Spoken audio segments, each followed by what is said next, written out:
பிலிப்பியர் 4:19 வசனம் இப்படியாக சொல்கிறது, என் தேவன் தம்முடைய ஐஸ்வர்யத்தின்படி, அல்லேலூயா, அவருடைய ஐஸ்வர்யத்தின்படி நம்மளுடைய குறைவில் எல்லாம் கிறிஸ்து இயேசுவுக்குள் மகிமையிலே நிறைவாக்குவார். அல்லேலூயா. எத்தனை பேர் நம்புறீங்க? நம்முடைய குறைவெல்லாம் நம்மளுடைய தேவன் நிறைவாக்குகிற தேவன். அவர் போதுமானவராய் இருக்கிறார். அல்லேலூயா. அவருடைய ஐஸ்வர்யத்தின்படி, அல்லேலூயா, நம்மளுடைய ஐஸ்வர்யத்தின்படி அல்ல. நாம் ஆராதிக்கிற தேவன் அவர் ஐஸ்வர்யவான். அவருடைய ஐஸ்வர்யத்தின்படி நம்மளுடைய குறைவில் எல்லாம் நிறைவாக்குகிறார். அல்லேலூயா, அல்லேலூயா. சத்தமாய் ஒரு அல்லேலூயா சொல்லுவோம்.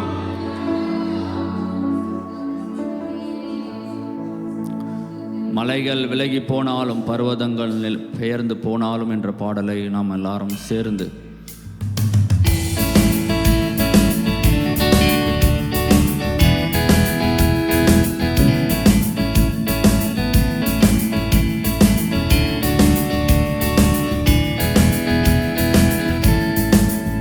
மலைகள் விலகி போனாலும் பர்வதங்கள் பெயர்ந்து போனாலும், மலைகள் விலகி போனாலும் பர்வதங்கள் பெயர்ந்து போனாலும், அவர் கிருபை அவர் இரக்கம் மாறாது எந்தன் வாழ்விலே.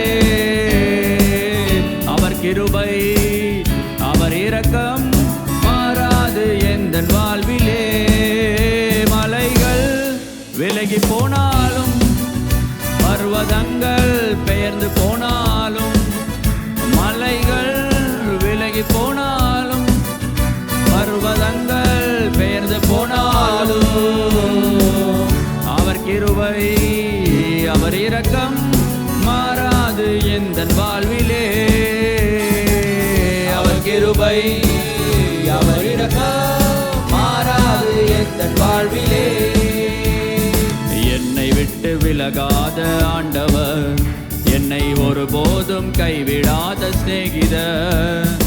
என்னை விட்டு விலகாத ஆண்டவர், என்னை ஒருபோதும் கைவிடாத சிநேகிதர்.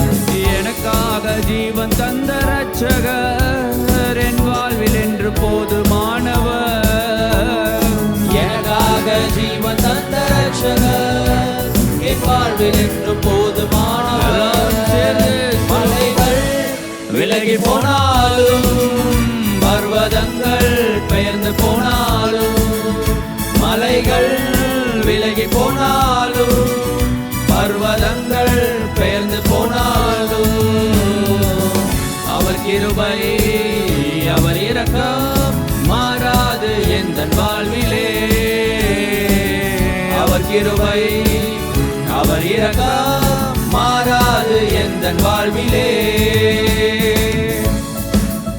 அல்லேலூயா. எத்தனை பேர் விசுவாசிக்கிறீங்க? அவருடைய இரக்கம் நம்மளை விட்டு விலகாது. அல்லேலூயா.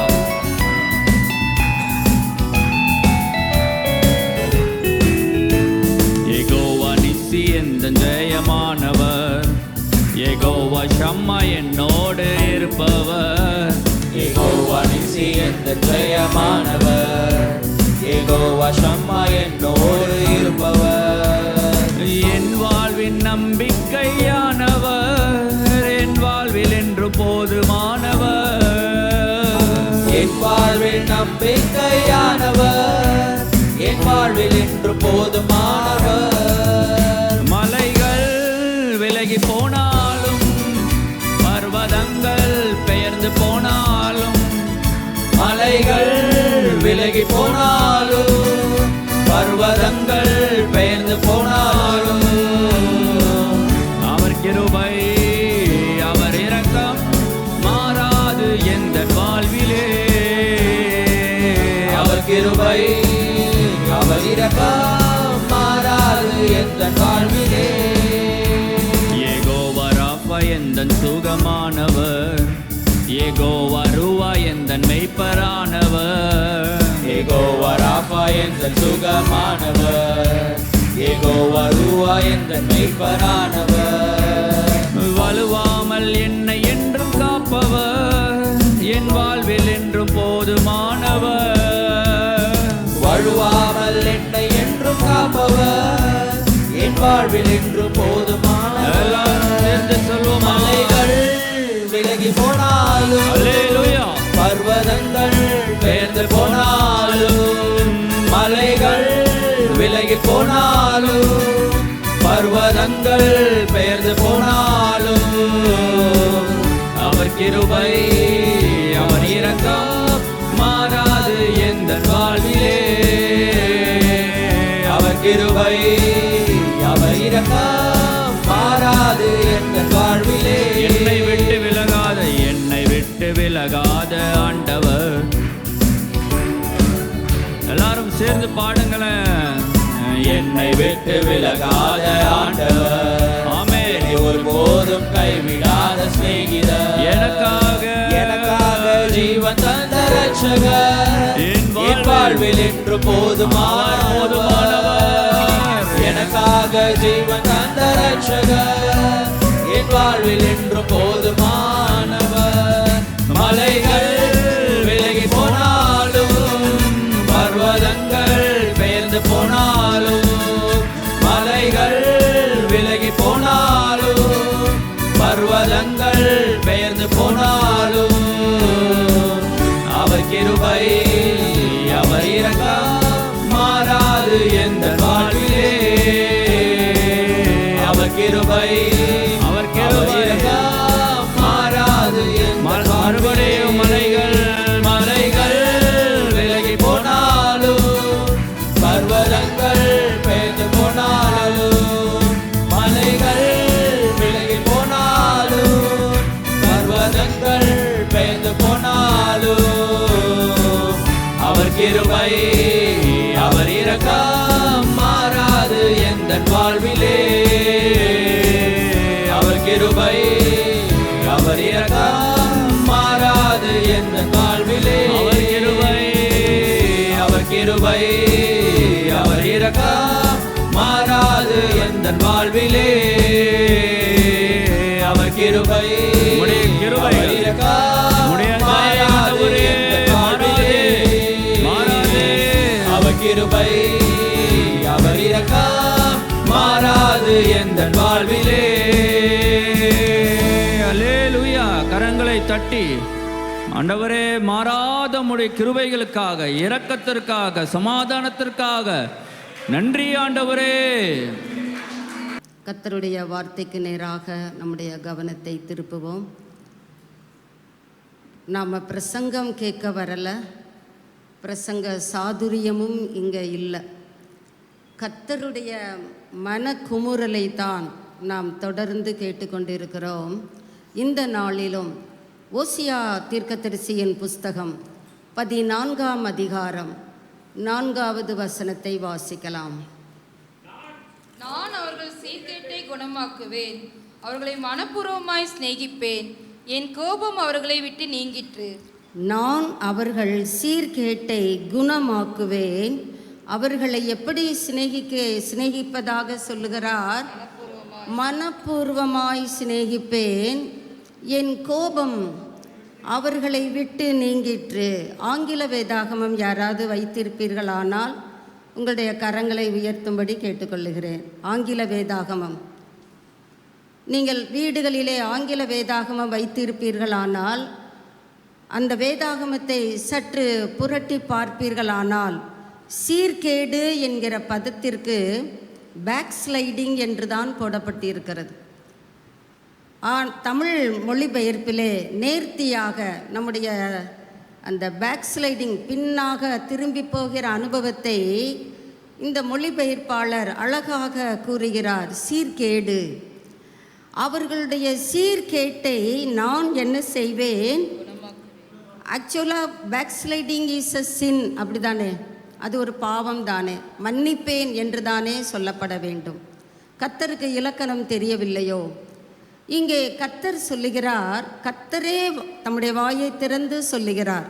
நீங்கள் முதல் வசனத்திலிருந்து படித்தீங்கன்னா தெரியும், தீர்க்கதரிசியை கொண்டு கர்த்தர் பேசுகிற காரியங்கள். நான் அவர்கள் சீர்கேட்டை மன்னிப்பேன் என்றல்ல, குணமாக்குவேன். இந்த சீர்கேடை கர்த்தர் ஒரு வியாதியை போல பார்க்கிறார். பலவீனமானவர்களுக்காக நாம் ஆராதனை வேளைகளிலே ஜெபிக்கிறோம், சுகத்தை பெற்றுக்கொள்ளுகிறோம். கர்த்தர் அதே பதத்தை இங்கே சொல்லுகிறார் பாருங்க. அவர்கள் சீர்கேட்டை நான் என்ன செய்வேன்? குணமாக்குவேன். கர்த்தர் எத்தனை நல்லவர் பாருங்க. நம்முடைய இந்த வியாதியிலிருந்து கூட கர்த்தர் நம்மை குணப்படுத்துகிறவராய் இருக்கிறார். சீர்கெட்ட தன்மை என்றால் சற்று நாம் அதை கொஞ்சம் ஆழத்திலே சென்று நிதானித்து யோசித்து பார்த்தால் நம்முடைய வாழ்க்கையிலேயே இந்த சீர்கேடுகள் பின்னி பிணைந்திருப்பதை நாம் அறிந்து கொள்ள முடியும். சபைக்கு போய் இப்படி ஒரு சத்தியமா ஆண்டவரே, நான் உனக்கு என்ன சொல்லுகிறேனோ அதை சொல்லிவிட்டு அமைதியாக வந்துவிடும். ஆக்சுவலாக நான் ப்ரிப்பேர் பண்ணவே இல்லை. நான் எடுத்த செய்தி தலைப்பு ஜெகோவா ஷம்மா. அப்படித்தான் நான் ஆயத்தம் செய்து ஜெபித்து தேவ சமூகத்திலே அதை படைத்து கொண்டிருந்த பொழுது கர்த்தர் இந்த வார்த்தையை கொடுத்து, இதுதான் இன்றைய சபையின் நிலைமை. இந்த வியாதி இல்லாத பட்சத்திலே நான் எப்படி அவர்களோடு இருப்பேன்னு நீ ஆணித்தரமாக சொல்ல முடியும்? இந்த தேசத்திலே தரித்திருந்தால், அவங்க முதல்ல தரித்திருக்காங்களா? அவங்கள கேட்டால் மண்டையாட்டுவாங்க. நாளில் சொல்லணும், அவர்கள் இந்த தேசத்திலே தரித்திருந்தால்தான் நான் அவர்களை கட்ட முடியும், நிலைநாட்ட முடியும், அவர்களை பலப்படுத்த முடியும். கிருபையை குறித்து நாம் கர்த்தரை ஆராதித்தோம், மிகவும் நல்லதுதான். அந்த கிருபையை நம்முடைய வாழ்க்கையிலே தக்க வைத்து கொள்ள வேண்டும் என்றால் நாம் என்ன செய்ய வேண்டும்? நம்முடைய வாழ்க்கையில் சீர்கேடுகளோடே போய்கொண்டிருக்கும் பொழுதும் கர்த்தர் கிருபைகளை ஏராளமாக அதிகமாக நமக்கு பொழிந்தருளுவாரா? ஆங்கிலத்திலே இன்னொரு பதமும் அங்கே போடப்பட்டிருக்கிறது. இந்த சீர்கேடு என்கிற பதத்திற்கு இன்னொரு ஆங்கில மொழிபெயர்ப்பிலே வேவார்ட்னஸ் என்று போடப்பட்டிருந்தது. வேவார்ட்னஸ் வழிகெட்ட தன்மை. வழியில் போய்கொண்டு தான் இருக்கிறோம், போய்கொண்டு இருக்கும் பொழுதே ட்ராக் மாறுகிறோம். நாம் எல்லாரும் கர்த்தருடைய பிள்ளைகள் தான். நாம் எல்லாரும் கர்த்தருடைய அன்பை ருசிக்கிறவர்கள் தான். நாம் எல்லாரும் கர்த்தருடைய வல்லமையை நம்முடைய வாழ்க்கையிலே அவ்வப்பொழுது அனுபவித்து கொண்டிருக்கிறோம். பலவீனங்கள் வரும்பொழுது இயேசுவே என்று கூப்பிடுகிறோம். கர்த்தர் மனது இறங்கி நம்மை பலப்படுத்துகிறார் தானே, சுகம் தருகிறார் தானே. நம்முடைய தேவைகளுக்காக கர்த்தரை நோக்கி பார்க்கிறோம். தேவைகளை சந்திக்கிற கர்த்தருடைய வல்லமையை நாம் அனுபவிக்கிறோம் தானே. அப்படிப்பட்ட நம்மை பார்த்துதான் கர்த்தர் சொல்லுகிறார், சீர்கெட்ட தன்மையிலே சபை போய்கொண்டிருக்கிறது. வேவார்ட்னஸ் அந்த பதத்திற்கு சற்று நாம் ஆழத்திலே போவோம் என்றால், கர்த்தர் நமக்கு கொடுக்கிற கைடன்ஸ், வழிகாட்டுதலை எதிர்த்து நிற்பது தான் சீர்கெட்ட தன்மை. நாம் நினைக்கிற சீர்குலைவு, தேவன் நினைக்கிற சீர்குலைவு எப்படி என்பதை வேதத்தில் இருந்து நாம் தியானிக்கலாம். கர்த்தர் நமக்கு கொடுக்கிற ஆலோசனைகள், வழிகாட்டு அந்த முறைமைகள், அதற்கு நாம் துணிகரமாக எதிர்த்து நிற்போம் என்றால் அதற்கு பெயர் சீர்கேடு, வேவார்ட்னஸ், பேக்ஸ்லைடிங். இன்னொரு பொருள் கூறுகிறது, disobedient to God's word.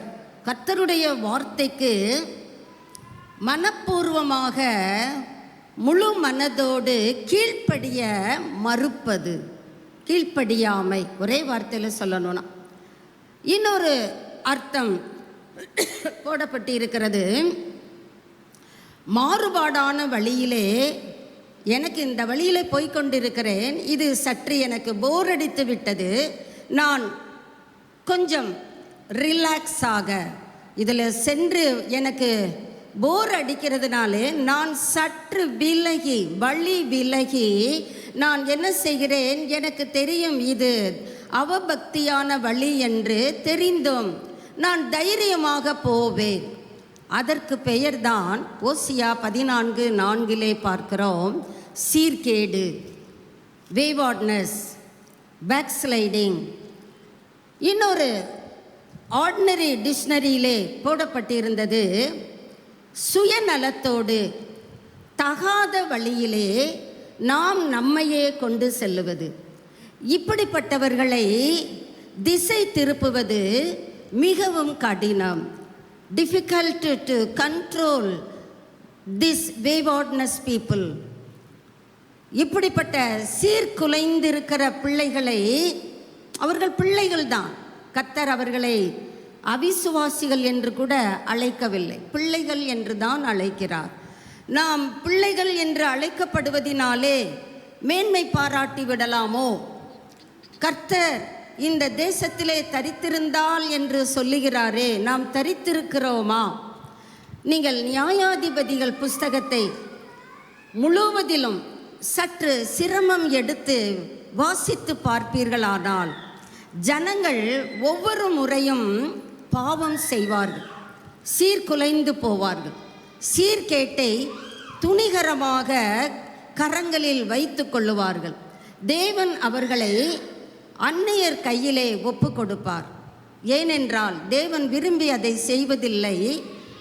அவர்களாகவே அவர்களுடைய பாவத்தின் நிமித்தம் பெலிஸ்தியர் கைகளிலே, அமலேக்கியர் கைகளிலே, அசீரியர் கைகளிலே பிணை கைதிகளாக ஒப்பு கொடுக்கப்படுகிறார்கள்.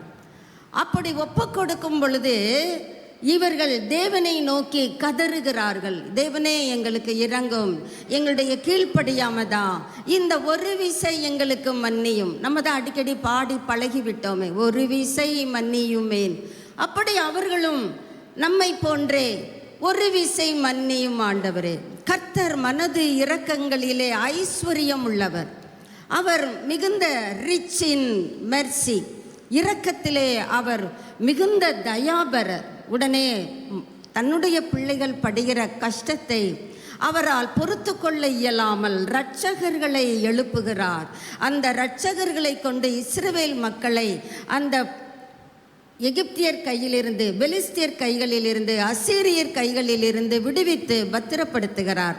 நாங்கள் இனிமே ஒழுங்காக நடப்போம்னு சொல்லி அந்த இரட்சகருக்கு கீழாக இருக்கிற நாட்கள் வரைக்கும் அவர்கள் சரியாய் தேவனை பின்பற்றி போகிறார்கள். அந்த இரட்சகன் கர்த்தருக்குள் நித்திரை அடைந்து விட்ட அடுத்த க்ஷண பொழுதிலே இவர்கள் திரும்பவும் சீர்கேடாய் சீர்குலைந்த ஒரு வாழ்க்கையை வாழ ஆரம்பிக்கிறார்கள். அன்று தொடங்கிய சபை 2024 செப்டம்பர் இந்த கடைசி ஓய்வு நாளிலே வந்திருக்கிறோமே, நம் வரைக்குமே இந்த சீர்கேடை கர்த்தர் பார்த்து கொண்டே இருக்கிறார். இந்த சீர்கேடு நமக்கு வாழ்க்கையில் இன்னொரு வசனத்தில் அது போடப்பட்டிருந்தது. அநீதி, இந்த சீர்கேடுக்கு அக்கிரமம், அட்டூழியம். சில நேரங்களிலே நாம் சொல்கிறோம், இதெல்லாம் ஓவரில், இதெல்லாம் ரொம்ப டூ மச் சொல்கிறோம்ல, இதெல்லாம் அட்டூழியங்க. கர்த்தரும் அதை தான் சொல்லுகிறார். இது எல்லாம் தேவனுடைய அதிருப்தியை தான் நமக்கு, நாம் தேவனிடத்திலேயே அந்த அதிருப்தியை தான் பார்க்க முடிகிறது. ஒரு பொழுதிலும் கர்த்தர் நம்முடைய சீர்கேட்டை, சீர்குலைவை பார்த்து ரசிக்கிறவர் அல்ல, மிகுந்த துக்கம் உள்ளவராக காணப்படுகிறார். இயேசுவே இந்த வேவார்ட்னஸை பரிசுத்த ஆவியானவர், பிதாவாகிய தேவன், திரியேகத்துவ தெய்வம் இந்த சீர்கேடை குறித்து வேதத்திலே என்ன சொல்லுகிறார், அதை குறித்து நம்ம பார்க்கலாம். எரேமியா 15ஆம் அதிகாரம் 5-6 வசனங்களை வாசிக்கலாம். எரேமியா 15:5-6 வாசிக்கலாம். நீ என்னை விட்டு பின்வாங்கி போனாய். எங்க போயிட்ட? பின்வாங்கி. என்னை விட்டு பின்வாங்கி போனாய். பின்வாங்கி போனாய். ஆகையால் என் கையை உனக்கு விரோதமாய் நீட்டி உன்னை அழிப்பேன். நான் பொறுத்து பொறுத்து இளைத்து போனேன் என்று கர்த்தர் சொல்லுகிறார். கர்த்தருடைய அந்த மனக்குமுறல், ஆதங்கம், அப்படிதான் நாம் சொல்ல முடியும். குணமாக்குவேன்னு சொன்னார்னு சொன்னீங்க, இப்போ அடிப்பதாக சொல்றீங்க, வித்தியாசமாக இருக்குதே. தொடர்ந்து அந்த வார்த்தைகளை தியானிக்கலாம். 5வது வசனத்துக்கு வருவோம். எருசலேமே, யார் உண்மையில் இறங்குவார்கள்? என்னை விட்டா உனக்கு யார் இரக்கம் காட்டுறதுக்கு? நம்ம சொல்றோம் இல்லையா, நான் உனக்கு கொடுக்குறேன், நான் இல்லைன்னா உனக்கு யார் கொடுப்பா? அதே தான் கர்த்தரும் சொல்லுகிறார். யார் உன்மேல் பரிதபிப்பார்கள்? நான் தான் உன்னுடைய சீர்கேடை பார்த்து உனக்காக பரிதபித்து கொண்டிருக்கிறேன். உனக்காக இயேசுவானவர் வேண்டுதல் செய்து கொண்டிருக்கிறார், நீ அழிந்து போகாதபடிக்கு. யார் உன்மேல் பரிதபிப்பார்கள்? யார் உன்னிடத்திற்கு திரும்பி சுக செய்தியை விசாரிப்பார்கள்? சீர்கேட்டினாலே நாம் அந்த வியாதிப்பட்டு பலவீனம் அடைகிறோம். கர்த்தர் இங்கே கேட்கிறார், யாரு உன் சுக செய்தியை விசாரிப்பாங்க? நம்ம அநேக நேரம் யோசிக்கிறோம், ஏன்னா பலவீனமாக இருக்கிறேன், ஒருத்தராவது வந்து ஜெபம் பண்ணுறாங்களா? இந்த சபை மக்கள் ஒருத்தர் கூட வந்து எட்டி பார்க்க மாட்டேங்கிறாங்க. கர்த்தர் கேட்குறாரு, என்னை விட்டால் யார் உன்னை விசாரிக்கிறதற்கு ஆள் இருக்கா? மனிதர்களை நீ எதிர்பார்த்து சோர்ந்து போயிருக்கலாம். நீ பலவீனப்படும் பொழுது உன் சுக செய்தியை விசாரிப்பதற்கு என்னை அல்லாமல் உனக்கு யார் இருக்கிறா? ஆனால் நீ என்ன பண்ணுகிற? என்னை விட்டு என்ன செய்து விட்டாய்? பின்வாங்கி போனாய். ஆகையால் நாம் கர்த்தரை விட்டு பின்வாங்கி கொண்டிருக்கிறோமா, முன்னோக்கி போய் கொண்டிருக்கிறோமா? எரேமியா 3ஆம் அதிகாரம் 14வது வசனத்தையும் 22வது வசனத்தையும் வாசிக்கலாம். சீர்கெட்ட பிள்ளைகளே, பாருங்க, நான் அவர்கள் சீர்கேட்டை குணமாக்குவேன் சொன்னாரு. இங்கே எரேமியா தீர்க்கதரிசியை கொண்டு சொல்லுகிறார், சீர்கெட்ட பிள்ளைகள் தாங்க. நாம் நம்முடைய ரட்சிப்பை இழக்கவில்லை, ஆனால் இரட்சகரை இழந்து விடுகிறோம். நான் மீண்டும் ஒரு முறை சொல்லுகிறேன், நாம் நம்முடைய ரட்சிப்பை இழக்கவில்லை. we are all Christians, அப்படிதானே நாம் சொல்லுகிறோம். நான் ஆவிக்குரிய பிள்ளை, நான் சபைக்கு போகிறேன், நான் ஜெபிக்கிறதிலே ஆர்வமுடையவர், வேத வசனத்தை வாசிப்பது எனக்கு மதுரம் போன்றது, எல்லாம் நல்லதுதான். ஆனால் அவ்வப்பொழுது நாம் நம்முடைய வழிகளை விட்டு விலகுகிறோமே. சீர்கெட்ட பிள்ளைகளே, நீங்க என்ன செய்யுங்க? திரும்புங்கள் என்று தீர்க்கதரிசி சொல்லல, கர்த்தரே சொல்லுகிறார். இந்த வார்த்தை கர்த்தர் சொல்லுகிறது. நான் அவர் பக்கம் திரும்ப ஆயத்தம். நம்மிலே எத்தனை பேர் ஆண்டவரை பார்த்து சொல்ல போகிறோம், நான் திரும்ப போறேன் ஆண்டவரே, உங்களை விட்டா எனக்கு யார் ஆண்டவரே இருக்கிறா? என் சுக செய்தியை விசாரிப்பதற்கு, என் மேல் பரிதாபம் கொள்ளுவதற்கு, எனக்காக வாக்கு கடங்காத பெருமூச்சுகளோடு பரிந்து பேசி ஜெபிப்பதற்கு உம்மை அல்லாமல் எனக்கு யார் உண்டு தகப்பனே? உங்ககிட்ட நான் திரும்புகிறேன் ஆண்டவருக்கு. நீங்கள் எப்படி பதில் சொல்ல போகிறீர்கள்? 22வது வசனத்துக்கு வருவோம். எரேமியா 3:22. சீர்கெட்ட பிள்ளைகளே, திரும்புங்கள், உங்கள் சீர்கேடுகளை குணமாக்குவேன். அதே பதத்தை தான் இங்கேயும் கர்த்தர் நமக்கு சொல்லுகிறார். உங்கள் சீர்கேடுகளை நான் என்ன செய்வேன்? மன்னிப்பேன் என்று தானே சொல்லப்பட வேண்டும்.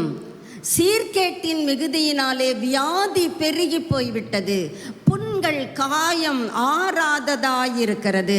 சீர்கெட்ட பிள்ளைகளே, இதை வேதத்திலிருந்து நாம் ஆண்டவரோடு உறவாடின ஒரு நபரை குறித்து நாம் பார்க்கும் பொழுது அங்கேயும் அந்த பிள்ளைகளை கர்த்தர் எப்படி அழைக்கிறார்? உங்களெல்லாம் நான் பிள்ளைகள்னு சொல்றதுக்கு சங்கடப்படுகிறேன், அப்படி சொல்லலைங்க. பிள்ளைகளே, நம்மை எப்பொழுதுமே அவர் பிள்ளைகளாகத்தான் அழைக்கிறார், பிள்ளைகளே என்று தான் அழைக்கிறார். நாம் அவரை எப்படி தக்க வைத்திருக்கிறோம்? அப்படி இருந்தும் நம்மை கர்த்தர் சொல்லுகிறார், உங்களுடைய சீர்கேடுகளை, I will heal your waywardness, I will heal your backslidings. ஆண்டவரை விட்டு தொலைவில் சென்று கொண்டு இருக்கிறாயோ? கர்த்தர் உனக்கு தான் இந்த காலை வேளையிலே பேசுகிறார். எரேமியா 2ஆம் அதிகாரம் 19வது வசனத்தை வாசிக்கலாம். உன் தீமை உன்னை தண்டிக்கும், உன் மாறுபாடுகள் உன்னை கண்டிக்கும். ஆமா, நான் உன்னை தண்டிக்க போறதில்ல. நான் உன்னை எப்பவுமே குணமாக்குகிறவர், நான் உன்னை எப்பொழுதுமே ஆசீர்வதிக்கிறவர், நீ வாழ்ந்து சுகித்திருக்க விரும்புகிறவர், நீ பலத்து பெருகி சுகமாயிருப்பது தான் உன்னை குறித்த என்னுடைய விருப்பம். ஆனா உனக்கு வாழ்விலே தாறுமாறான காரியங்கள் நடக்கிறது என்றால் அதற்கு காரணம் உன்னுடைய சீர்கேடுகள் தான். உன் தீமை உன்னை தண்டிக்கும், உன் மாறுபாடுகள் waywardness. அழகாக தமிழாக்கம் இங்கே கொடுக்கப்பட்டு இருக்கிறது. மாறுபட்டு போய்க்கொண்டே நல்ல வழியிலே தான் போய்கொண்டு இருக்கிறோம். சற்று பிறழ்ந்து, சற்று ரொம்பலாம் இல்லை, சற்று பிறழ்ந்து. ட்ரெயின் தண்டவாளத்திலே போகிறது. எனக்கு ரொம்ப போர் அடிச்சிருச்சு, இதே தண்டவாளத்தில் போய்கிட்டோம் வந்துக்கிட்டோம். அதனால நான் கொஞ்சம் ரிலாக்ஸ் எனக்கு வேணும் தானே. அந்த சக்கரம் சொல்லுது, நான் கொஞ்சம் அப்படி பிறழ்ந்து கொள்ளுகிறேன். அப்படி ஒரு ரயில் காணப்படும் என்றால் விபரீதம் தானே. அது எப்படி மாறாத பிரமாணமோ அதே போன்றே உன் தீமைதான் உன்னை தண்டிக்கும். உன் மாறுபாடுகள், உன் வேவார்ட்னஸ் தான் உன்னை கண்டிக்கும். எதுக்கு அந்த மாறுபாடுகள்? அந்த காரணத்தை கர்த்தரே சொல்றார் பாருங்க. சேனைகளின் கர்த்தராகிய ஆண்டவர் சொல்லுகிறது, நீ உன் தேவனாகிய கர்த்தரை. அப்ப ஏற்கனவே நம்ம ஆண்டவர் என்ன செஞ்சிருந்தோம்? பிடிச்சுக்கிட்டே இருந்தோம். இப்போ நமக்கு என்ன ஆயிடுச்சு? கர்த்தருடைய கரம் ரொம்ப பலத்ததாக இருக்கிறது. எனக்கு பிடிக்க முடியலை, நான் என்ன செஞ்சிட்டேன்? விட்டுட்டேன். உன் தேவனாகிய கர்த்தரை விடுகிறதும் என்னை பற்றும் பயம். உங்களுடைய அந்தரங்க வாழ்க்கையை பார்க்கிற கர்த்தர் உங்களை பார்த்து தான் சொல்லுகிறார். என்னை பற்றும் பயம் உங்ககிட்ட இல்லை என்று சொல்லுகிறார். ஆமா ஆண்டவரேன்னு சொல்லி நம்ம கர்த்தர் பக்கம் திரும்பினால் வாழ்வு நமக்கு கிடைக்கும், சுக வாழ்வு நமக்கு கிடைக்கும். அடங்கவில்லை என்றால் பட்டயத்திற்கு இரையாவோம். நான் சொல்லவில்லை, வேதம் சொல்லுகிறது. நாம் எப்படி கர்த்தருக்கு முன்பாக கர்த்தரை பற்றி கொண்ட கரத்தை பிடிக்கிறதும் சீர்கேடு. என்னை பற்றும் பயம் உன்னிடத்தில் இல்லாதது எத்தனை பொல்லாப்பு. கசப்பான காரியம். அது எனக்கு ரொம்ப அன்ஹாப்பி, எனக்கு மனசுக்கு துக்கமாயிருக்கிறது. கசப்பு என்றால் ஐயோ பிடிக்கல, எனக்கு வருத்தமாக இருக்கிறது. வருத்தப்படும் பொழுது நம்ம என்ன சொல்லுவோம்? கசந்து போயிருக்கிறேன் சொல்லுகிறோம் தானே. கர்த்தர் அப்படிதான் இங்கே சொல்லுகிறார். எத்தனை பொல்லாப்பும் எத்தனை கசப்புமான காரியம் என்று நீ உணர்ந்து கொள் என்று யார் சொல்றது? சேனைகளின் கர்த்தராகிய ஆண்டவர் சொல்லுகிறார். இன்னொரு தீர்க்கதரிசி, இதிலே நம்ம அதிகமாக வாசிக்க முடியும். எனக்கு நிறைய வசனம் தெரியுன்றதுக்காக நான் உங்கள் நடுவிலே நிற்கவில்லை. வேறு ஒரு தீர்க்கதரிசியை கொண்டு கர்த்தர் என்ன சொல்லுகிறார் என்று பார்க்கலாம். ஏசாயா தீர்க்கதரிசியின் புஸ்தகம் 1 அதிகாரம் 4வது வசனத்தை வாசிக்கலாம். ஏசாயா 1:4. ஐயோ பாவமும். ஆரம்பமே எப்படி இருக்குங்க? ஐயோனா என்னங்க? ஒரு வீட்டிலே ஒரு துக்கம் ஏற்படுகிறது என்றால் முதலிலே கதறுகிற வார்த்தை ஐயோ எனக்கு இப்படி ஆயிடுச்சு.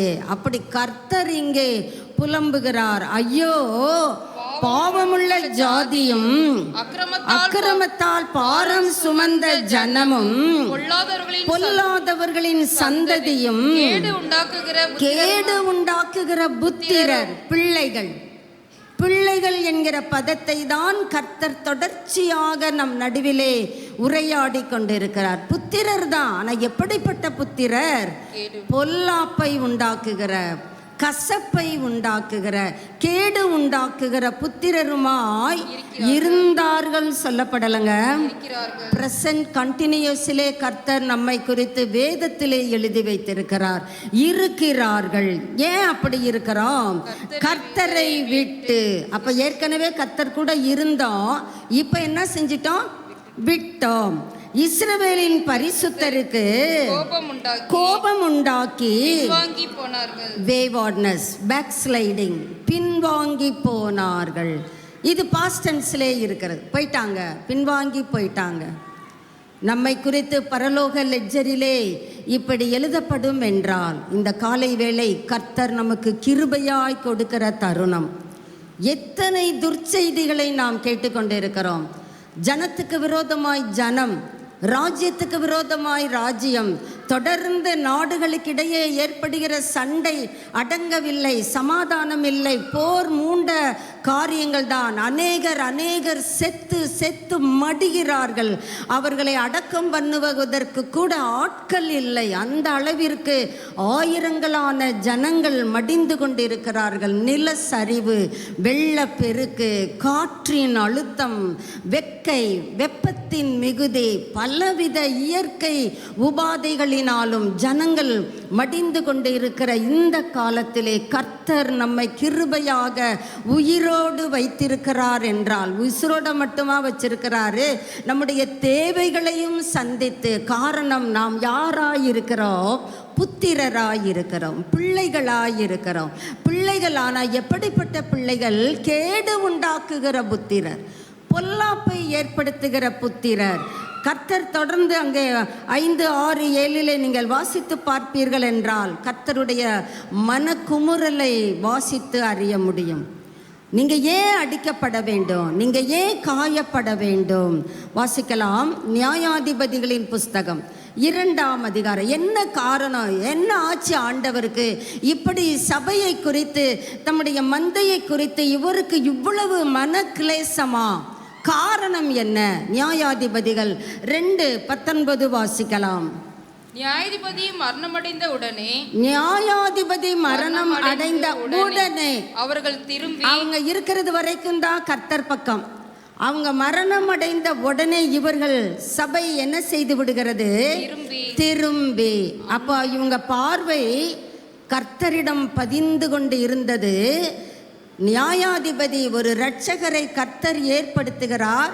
அவர்கள் மரணம் அடைந்த உடனே திரும்பி விட்டார்கள். திரும்பி என்னென்ன செஞ்சாங்கன்னு பாருங்க. அந்நிய தேவர்களை பின்பற்றவும், சேவிக்கவும், பணிந்து கொள்ள 3 காரியங்களை செய்கிறோம் பாருங்க. நம்மளை அறிந்து செய்கிறோமோ அறியாமல் செய்கிறோம். கர்த்தர் நம்மை குறித்து வேதனையோடு பகிர்ந்து கொண்டிருக்கிறார்.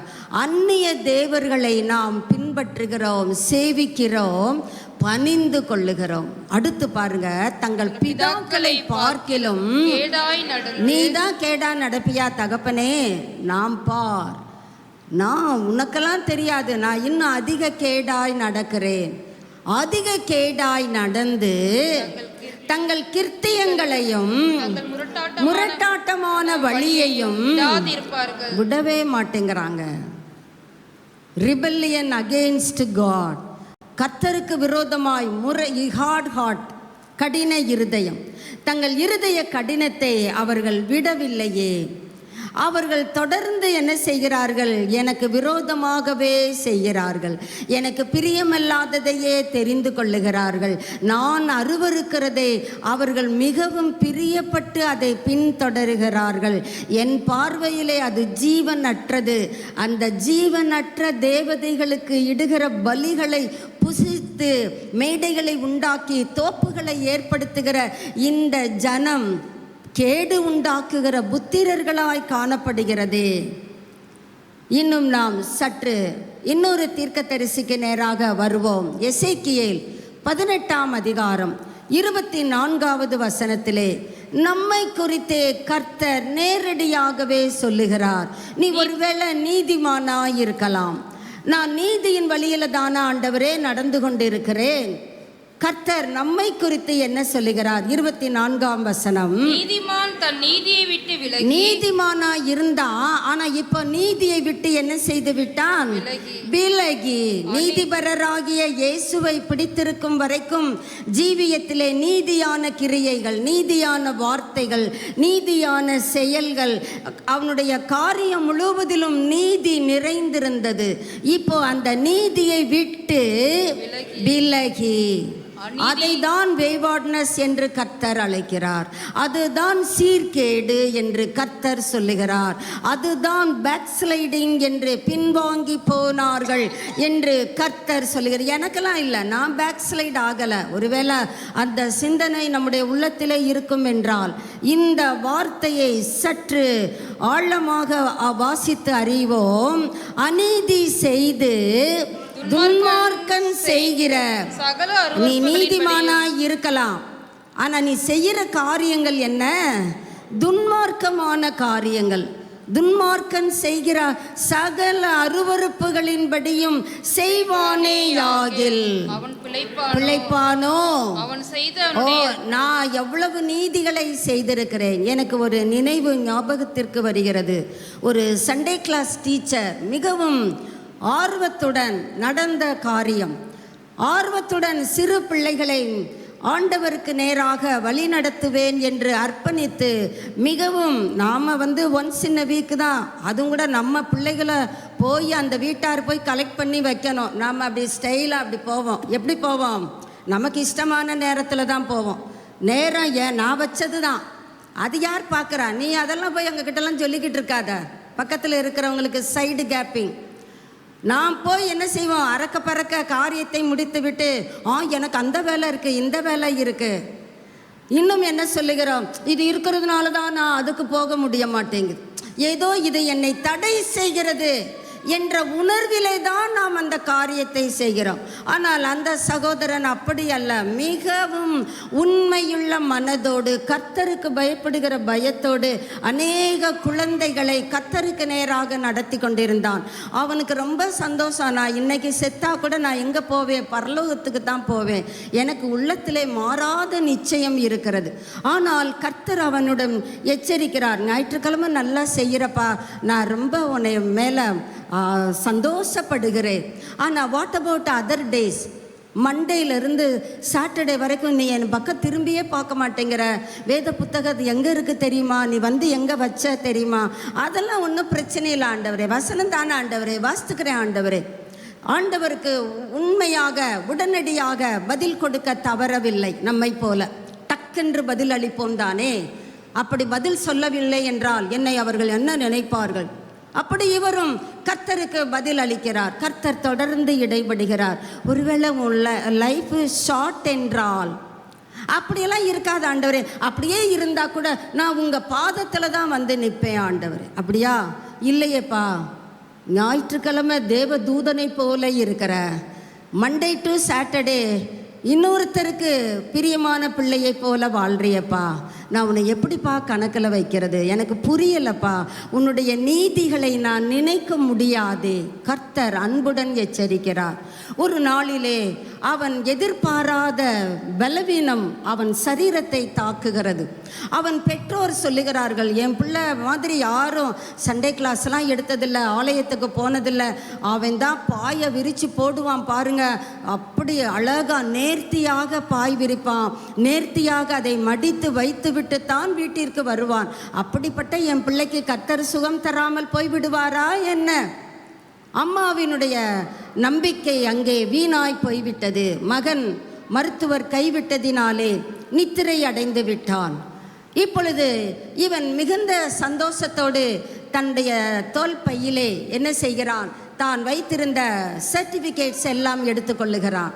எனக்கு இதற்கெல்லாம் ரிவார்டு சபை கொடுத்தது. இப்படி அசராமல் இந்த ஊழியத்தை செய்கிற இந்த பையனுக்கு கரங்களை தட்டி அவர் இந்த பையனை சந்தோஷப்படுத்துவோம் ஆரவாரித்தார்கள். அதையெல்லாம் அவன் தன்னுடைய கேமராவிலே பதிவு செய்து கொள்ளுகிறான். அதையும் இது எதற்கும் உதவும் என்று ஏற்கனவே அவன் எடுத்து வைத்திருந்தான். இப்பொழுது எல்லாவற்றையும் எடுத்துக்கொண்டு பரலோகத்தின் வாசலிலே நின்று கதவை தட்டுகிறான். அப்பொழுது தூதன் தம்பி உனக்கு என்னப்பா வேணும்? இங்க வழி தெரியாம வந்துட்டியா? யாரை பார்த்து கேட்கிறாய்? தூதனே, போ, கதவை திறந்து விடு. தூதன் உண்மையாக சென்று அங்கே லெட்ஜரை பார்க்கிறார்.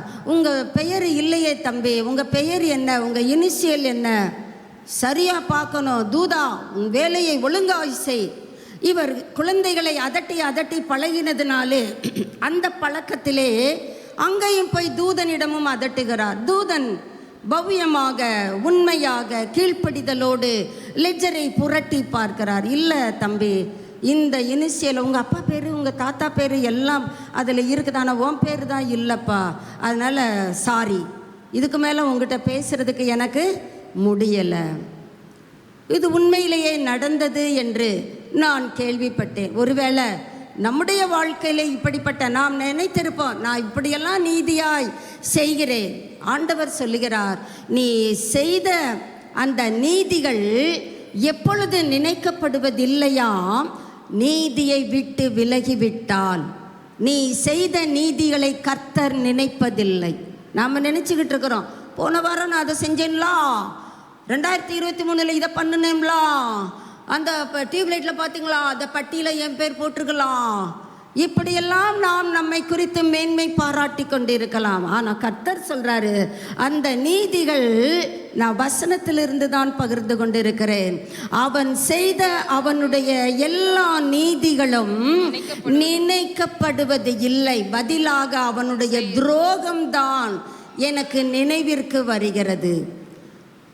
இந்த காலை வேளையிலே என்னை கேட்டுக்கொண்டிருக்கிற சகோதரா சகோதரி, ஒருவேளை நம்ம செய்த நீதியின் கிரியைகளிலே நாம் நம்பிக்கை வைத்து நீதியை விட்டு விலகிவிட்டோம் என்றால் நம்முடைய நீதியான கிரியைகளை கர்த்தர் நினைப்பதில்லை, பதிலாக நம்முடைய துரோகங்களை தான் நினைப்பதாக கர்த்தர் இங்கே அழகாக சொல்லுகிறார். ஆனால் நாம் மடிந்து போவது கர்த்தருக்கு ஒருபோதும் பிரியம் அல்ல. கர்த்தருக்கு நாம் பிழைப்பது தான் பிரியம்.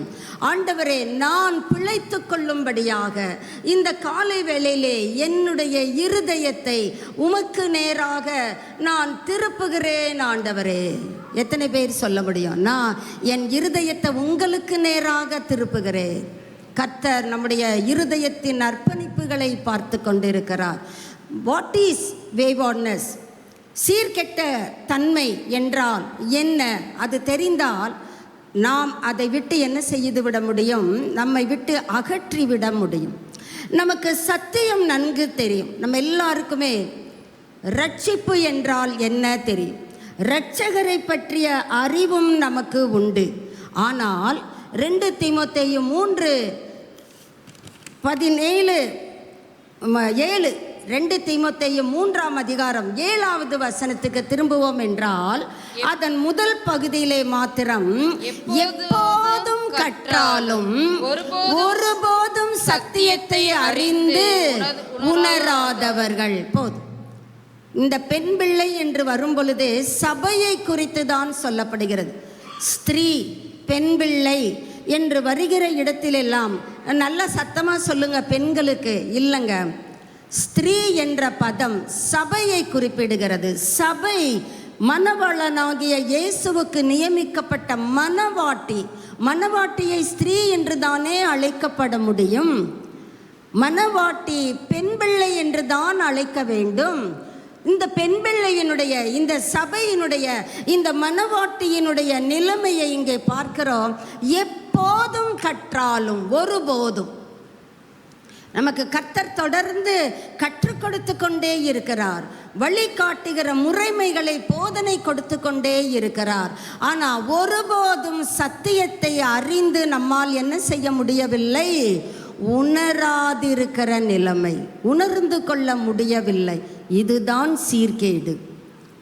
எனக்கு நான் எல்லாம் தெரியும்னு சொல்லி ரியல் திங் எது என்று நமக்கு தெரிந்திருந்த பொழுதிலும் நாம் ஃபேக் திங்ஸிலே, மாயையான காரியங்களிலே நம்மை கொண்டு செல்லுவோம் என்றால் கர்த்தர் அதற்கு பெயர் வைக்கிறார் மாறுபாடு, சீர்கேடு.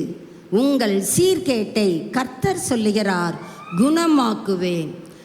அடுத்ததாக கர்த்தர் சொல்லுகிறார், நாம் ஆவிக்குரிய பிள்ளைகள் தானே, ஆனால் அவ்வப்பொழுது மாமிசத்திற்கு நாம் என்ன செய்கிறோம்?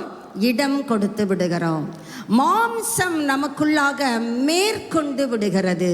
அப்பொழுதெல்லாம் நாம் தடம் புரண்டு விடுகிறோம். நம்ம வாயில வருகிற வார்த்தைகள் நல்ல வார்த்தைகளா? பக்தி விருத்தியை உண்டாக்குகிற வார்த்தைகளா? இங்கே இருக்கும்போது ஆலயத்தில் கெட்ட வார்த்தைகள் பேச போவதில்லை. வீடுகளிலே, நம்முடைய அந்தரங்க வாழ்க்கையிலே, நம்முடைய காரியங்கள் கர்த்தருக்கு பிரியமில்லை என்றால் கர்த்தர் சொல்லுகிறார் மாறுபாடு, சீர்கேடு. அடுத்ததாக, நான் தேவனோடு தொடர்ந்து ஐக்கியம் வைத்திருக்கிறேன் அப்படின்னு சொல்லிக்கொண்டே நாம் என்ன செய்கிறோம்? முன்னோக்கி செல்லுவதற்கு பதிலாக பின்னோக்கி சாய்கிறோம். முன்னோக்கி போக வேண்டும், ப்ரொக்ரெசிவாக போக வேண்டும், ஆனால் ரிக்ரெஸ்ஸாக இருந்து விடுகிறோம். எங்கேயோ ஒரு இடத்திலே ஸ்ட்ரக் ஆகி விடுகிறோம். பயணம் தடைப்பட்டு விடுகிறது. அந்த ஸ்ட்ரக்கு, அந்த தடையை தான் கர்த்தர் இங்கே சொல்லுகிறார், சீர்கேடு, நான் உங்கள் சீர்கேட்டை குணமாக்குவேன். இந்த சீர்கேடு எங்கிருந்து தொடங்குதுங்க? நம்ம உள்ளத்திலிருந்து தான் தொடங்குகிறது. நம்ம அவரவருடைய இருதயத்திலிருந்து தான் இந்த சீர்குலைவு, இந்த பின்னடைவு ஆரம்பமாகிறது. எப்படி? இயேசு வாசற்படியிலே நின்று கதவை தட்டுகிறார். நாம் இதய கதவை திறந்து அவரை உள்ளே அழைத்தோம். அவரை உட்கார வைத்துவிட்டு, ஆண்டவரே நீங்க இருங்க, நான் என்னுடைய பழைய பழக்கங்களிலேயே தொடர்ந்து நான் என்னை தக்க வைத்து கொள்ளுகிறேன். அப்படி கர்த்தரை உள்ளே அமர வைத்துவிட்டு உலகத்தின் ஆசாபாசங்களுக்கும் உலகத்தின் அசுத்தங்களுக்கும் மாம்சீக சிந்தனைகளுக்கும் இடம் கொடுத்தவர்களாக இயேசு கிறிஸ்து அங்கு அமர்ந்திருக்கிறார் என்ற சிந்தனை கிஞ்சித்தும் இன்றி கர்த்தரை அங்கே வேதனைப்படுத்த ஒரு வாழ்க்கை வாழ்வோம் என்றால் கர்த்தர் சொல்லுவார், இந்த இதயத்தில் என்னால் குடியிருக்க முடியலை, எனக்கு ஆசைதான், ஆனால் இந்த அழுக்கு என்னை வேகமாக வெளியே செல்லும்படியாக உந்தி தள்ளுகிறது. எத்தனை பேர் உள்ளங்களிலே கர்த்தர் இல்லை, அதுவே தெரியலை, இருக்கிறார் என்று நினைத்து நாம் நம்மை ஏமாற்றி கொள்ளாதபடி ஆண்டவரே பழைய பழக்கங்களுக்கு ஒரு பை சொல்லிவிட்டு கிறிஸ்துவின் பழக்கங்களுக்கு என்னை நான் அர்ப்பணிக்கிறேன் என்று கர்த்தருக்கு அதிக முக்கியத்துவம் கொடுக்க வேண்டும் என்பதுதான் கர்த்தர் உங்களை குறித்தும் என்னை குறித்தும் வைத்திருக்கிற ஆதங்கம். ஆண்டவரே, இந்த இருதயம் எல்லாவற்றை பார்க்கிலும் எப்படிப்பட்டது? கேடுள்ளது, சீரடைந்ததாயிருக்கிறது. ஆண்டவர் நம்மை சீர் பொருந்தினவர்கள் ஆக்குகிறவர். ஆனால் இது சீர்குலைந்து போன இருதயமாயிருக்கிறது. நான் என்ன செய்வது ஆண்டவரே? கர்த்தர் நமக்கு வேதத்திலே ஒரு அழகான உதாரணத்தை காண்பிக்கிறார். வாசிக்கலாம். லூக்கா சுவிசேஷம் 22ஆம் அதிகாரம் 31 முதல் 34 வரை வாசிக்கலாம். பின்னும் கர்த்தர், சீமோனே சீமோனே, இதோ கோதுமையை சுலக்கினால். ஆண்டவர் எப்பொழுதுமே ஒரு தடவை தான் பெயர் சொல்லுகிறவர். 2 தடவை பெயர் சொல்லுகிறார் என்றால் அதில் ஒரு அர்த்தம் உண்டு. 2 தடவை சொல்லுகிறார் பாருங்க. சீமோனே, ஏன் மனப்பாடம் பண்ணுகிறாரா? பேர் தெரியாதாதா? கர்த்தருக்கு எல்லாம் தெரியும். அடுத்து என்ன நடக்க போகுது அதை கர்த்தரே அங்க சொல்லுகிறார் பாருங்க. கோதுமையை புடைக்கிறது போல சாத்தான் ஆண்டவரிடம் வருகிறான். இந்த கோதுமை மணியை புடைக்கும் போதே இந்த மணி என்ன செய்துவிடும்? காற்றினால் பறக்கடிக்கப்பட்டு விடும். அது சத்துருவினுடைய முழு நம்பிக்கை. அதனால தான் புடைக்கிறதுக்கு என்கிட்ட என்ன கேட்கிட்டான்? உத்தரவு கேட்டுக்கொண்டான். நானோ விசுவாசம் ஒளிந்து போகாத படிக்கு பாத்தீங்களா, உனக்காக. அங்க ஆரம்பித்த இயேசுவினுடைய ஜெபம் இன்றும் சபைக்காக ஜெபித்து கொண்டு இருக்கிறதை நாம் உணர முடிகிறது. உன்னைய சாத்தான் சொலகுல புடைக்கிறது போல புடைக்கிறதுக்கு என்கிட்ட பெர்மிஷன் கேட்டிருக்காம்பா. நான் உனக்காக என்ன செய்திருக்கிறேன்? பிதா கிட்ட ஜெபித்து இருக்கிறேன். நீ முதல்ல குணமாகிவிடு. மன்னிப்பு பற்றியே கர்த்தர் இங்க பேசல பாருங்க. அவர்கள் சீர்கேட்டை குணமாக்குவேன். இப்ப சொல்றாரு பேதுருவை பார்த்து, உன் சீர்கேட்டிலிருந்து நீ குணப்பட்ட பின்பு நீ போய் உன் சகோதரரை என்ன பண்ணு? ஸ்திரப்படுத்து. அவங்க விழுவதற்கு ஏதுவான வாய்ப்புகள் ஏராளம். நீயே என் கூடவே இருக்கிற, உனக்கே குலைவு ஏற்பட வாய்ப்புகள் உண்டு. பாருங்க, அவன் என்ன சொல்லுகிறான்? ஆண்டவரே, நான் உமக்காக உம்மை யாராவது தொட முடியுமா? உம்மை யாராவது தொட்டா அவனை வெட்டி போட்டுருவேன். எனக்கு மீன் வெட்டி பழக்கம். சக்கு சக்கு சக்குன்னு வெட்டிடுவேன். வெட்டி நான் ஜெயிலுக்கு போனாலும் ஓகே, காவலிலும். அதில் எனக்கு பனிஷ்மெண்ட் கொடுக்குறாங்க, மரண தண்டனை. எனக்கு சாவே வந்தா கூட உம்மை பின்பற்றி நான் உம்மை பின்பற்றி வர ஆயத்தமாய் இருக்கிறேன். பின்னால திரும்பி பார்க்க மாட்டேன். எவ்வளவு அஷ்யூரன்ஸ்! கர்த்தர் புன்முறுவல் பூத்து சொல்லுகிறார். அவனை நோக்கி பேதுருவே, முதல்ல என்ன சொல்லி கூப்பிட்டாரு? சீமோனே. சீமோனே. பேர் மாத்தி மாத்தி சொல்லுவாரோ? பேதுருவே, நான் உன்னை கல்லாய் தெரிந்திருக்கிறேன்பா. நீ ஸ்ட்ராங்கா இருக்க வேண்டாமா? உன் முகத்தை கற்பாறையை போல ஆக்க வேண்டாமா? நீ என்ன பண்ண போற தெரியுமா? இன்னைக்கு தான் நீ என்கிட்ட சொல்ற, நான் உம்மை பின்பற்றி வர ஆயத்தம். எப்பொழுது? மரணமே வந்தா கூட, என்னை அரெஸ்ட் பண்ணி போனா கூட, எனக்கு பனிஷ்மெண்ட்டு மரணம் என்று தண்டனை கொடுத்தாலும் கூட, நான் உம்மை என்ன செய்வேன்? ஆயத்தமாயிருக்கிறேன். நான் பின்பற்றுவேன்னு சொல்லியிருந்தா கூட கர்த்தர் சரி போ பழச்சு போன்னு இருப்பார். நான் ரெடின்றான். கர்த்தர் சொல்றாரு, பேதுருவே, இன்னைக்கு நீ இப்படி சொல்றப்பா, இன்னைக்கே நீ என்னை என்ன செய்ய போற? 3 தடவை. You are going to deny me 3 times. 3 தடவை என்னை என்ன செய்ய போற? மறுதலிக்க போறப்பா அப்படின்னு யாருக்கு சொல்றேன்? உனக்கு தான் சொல்லுகிறேன். ஆயத்தம் என்று மேன்மை தன்னை நீதிமான் காமிச்சுக்கிறான். இங்கே அமர்ந்திருக்கிறோம் நீதிமான்களை போன்ற வேஷங்களிலே. கர்த்தர் அந்த வேஷத்தை அப்படி உருக்கிறார் பாரு. நான் ஆயத்தம், நான் ரெடி, நான் எப்படி உம்மை பின்பற்றுவேன். என்கிட்ட போய் சாத்தான் சொல்றீங்க, சொலகுன்னு சொல்றீங்க, படைக்கிறான்னு சொல்றீங்க, அதெல்லாம் நடக்கிற காரியம் கிடையாது. நான் நீதிமான், நீதிபரராகிய உம்மை எப்பொழுதும் பின்பற்றுவேன். நான் ரெடியாக இருக்கேன் ஆண்டவரே. ஆனால் இவருடைய உள்ளார்ந்த நிலைமையை கர்த்தர் அங்கே பிட்டு வைக்கிறார். நீ என்னை அறிந்திருக்கிறது. 3 தரம் என்ன செய்ய போற? மறுதலிப்பா. இன்னும் கொஞ்சம் அடுத்து பார்ப்போம். யோவான் 18ஆம் அதிகாரம் 10-11 வாசிக்கலாம். அப்பொழுது சீமோன் பேதுரு தன்னிடத்தில் இருந்த பட்டயத்தை உருவி, பாருங்க, சீமோன் பேதுரு, இங்க 2 பேரையும் சேர்த்து இந்த யோவான் எழுதி வைத்திருக்கிறார். என்ன செய்கிறார்? அப்போதான் கொஞ்ச நேரத்துக்கு முன்னால கர்த்தர் சொல்றாரு, உங்ககிட்ட பட்டயம் இருக்குதா? இல்லைன்னா ஒரு பட்டயம் வச்சுக்கோங்கன்னு சொல்லுகிறார். அது எதற்கு? போகும்போது கதிர்களை கொய்து நீ உன்று கொள், உனக்கு அனுபவித்துக்கொள். மற்றவங்களை வெட்டி சாயின்றதுக்கு சொல்லலை. ஆனால் இவர் செய்கிற காரியம் பாருங்க, அவனிடத்தில் இருந்த பட்டயத்தை உருவி பிரதான ஆசாரியனுடைய வேலைக்காரனை வலது காதர வெட்டினான். ஆண்டவர் அந்த மனிதனை பெயர் சொல்லி அழைக்கல. இந்த யோவான் பொலிட்டிக்கல் அஃபேர், இவருக்கு கட்சி சார்பிலே சில இன்ஃப்ளூயன்ஸ் இருக்கிறது. அதை பயன்படுத்தி தான் அவருடைய பெயர் இவருக்கு தெரிந்திருக்கிறது.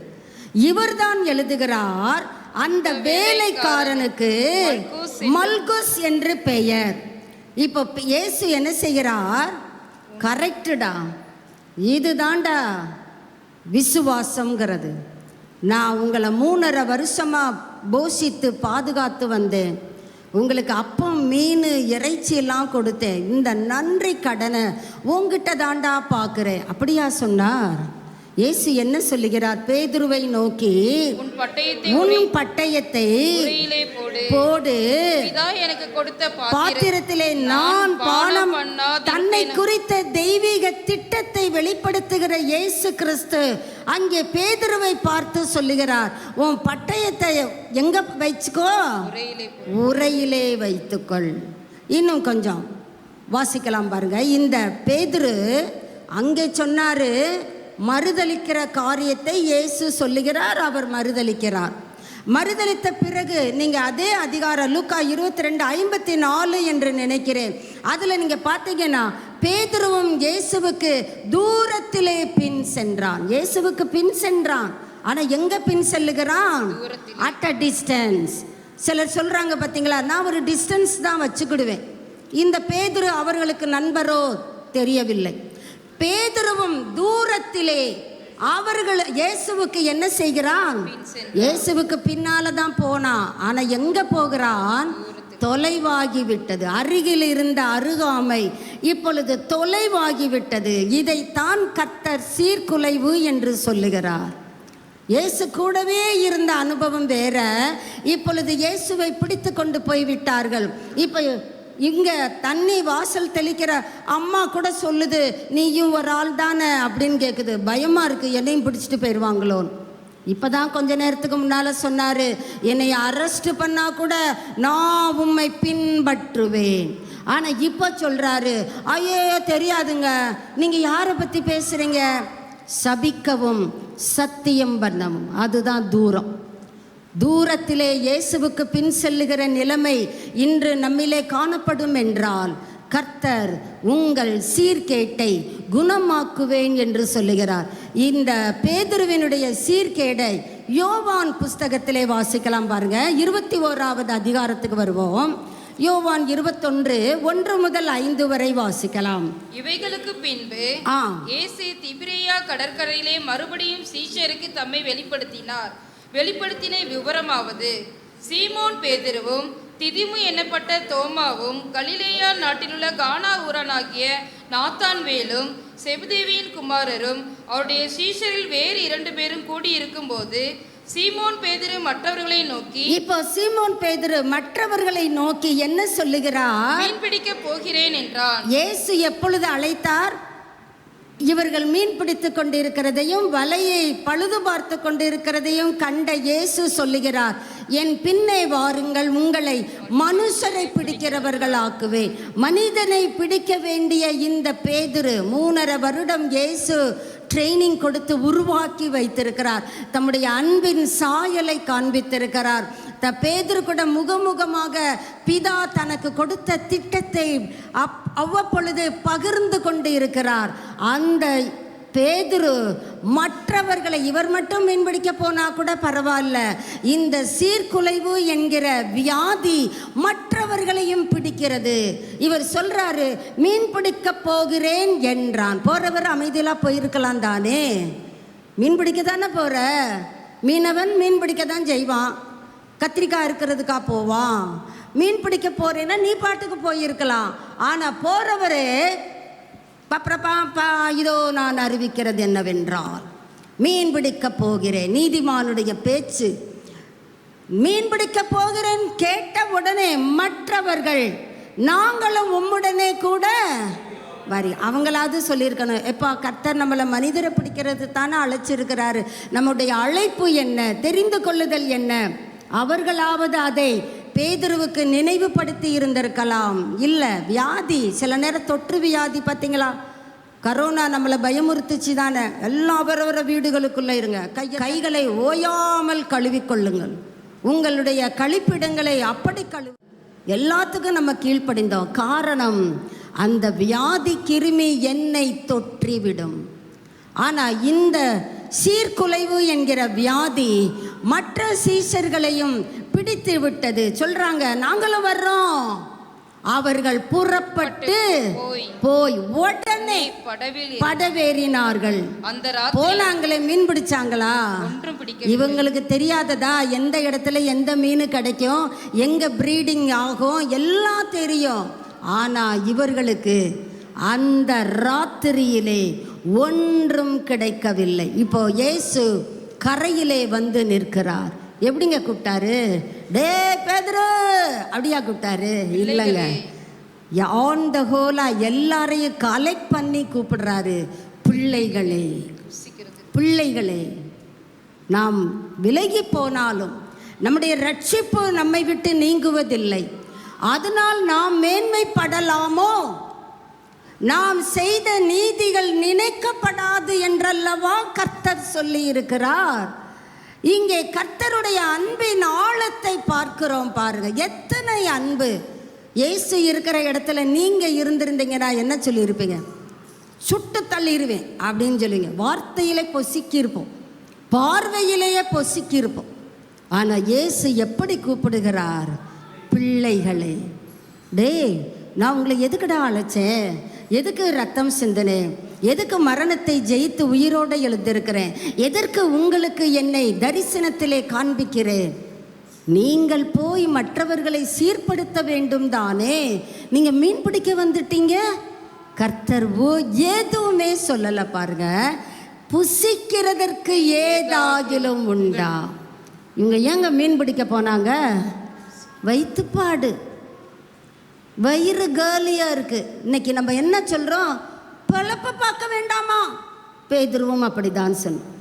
என் பிழப்பை நான் பார்க்கணும். இவங்கெல்லாம் மற்ற சீஷர்களுக்கு திருமணம் ஆகவில்லை. இவர் ஒருவருக்குத்தான் திருமணமாகி குடும்பத்தோடு மாமி வீட்டிலே இருக்கிறார்.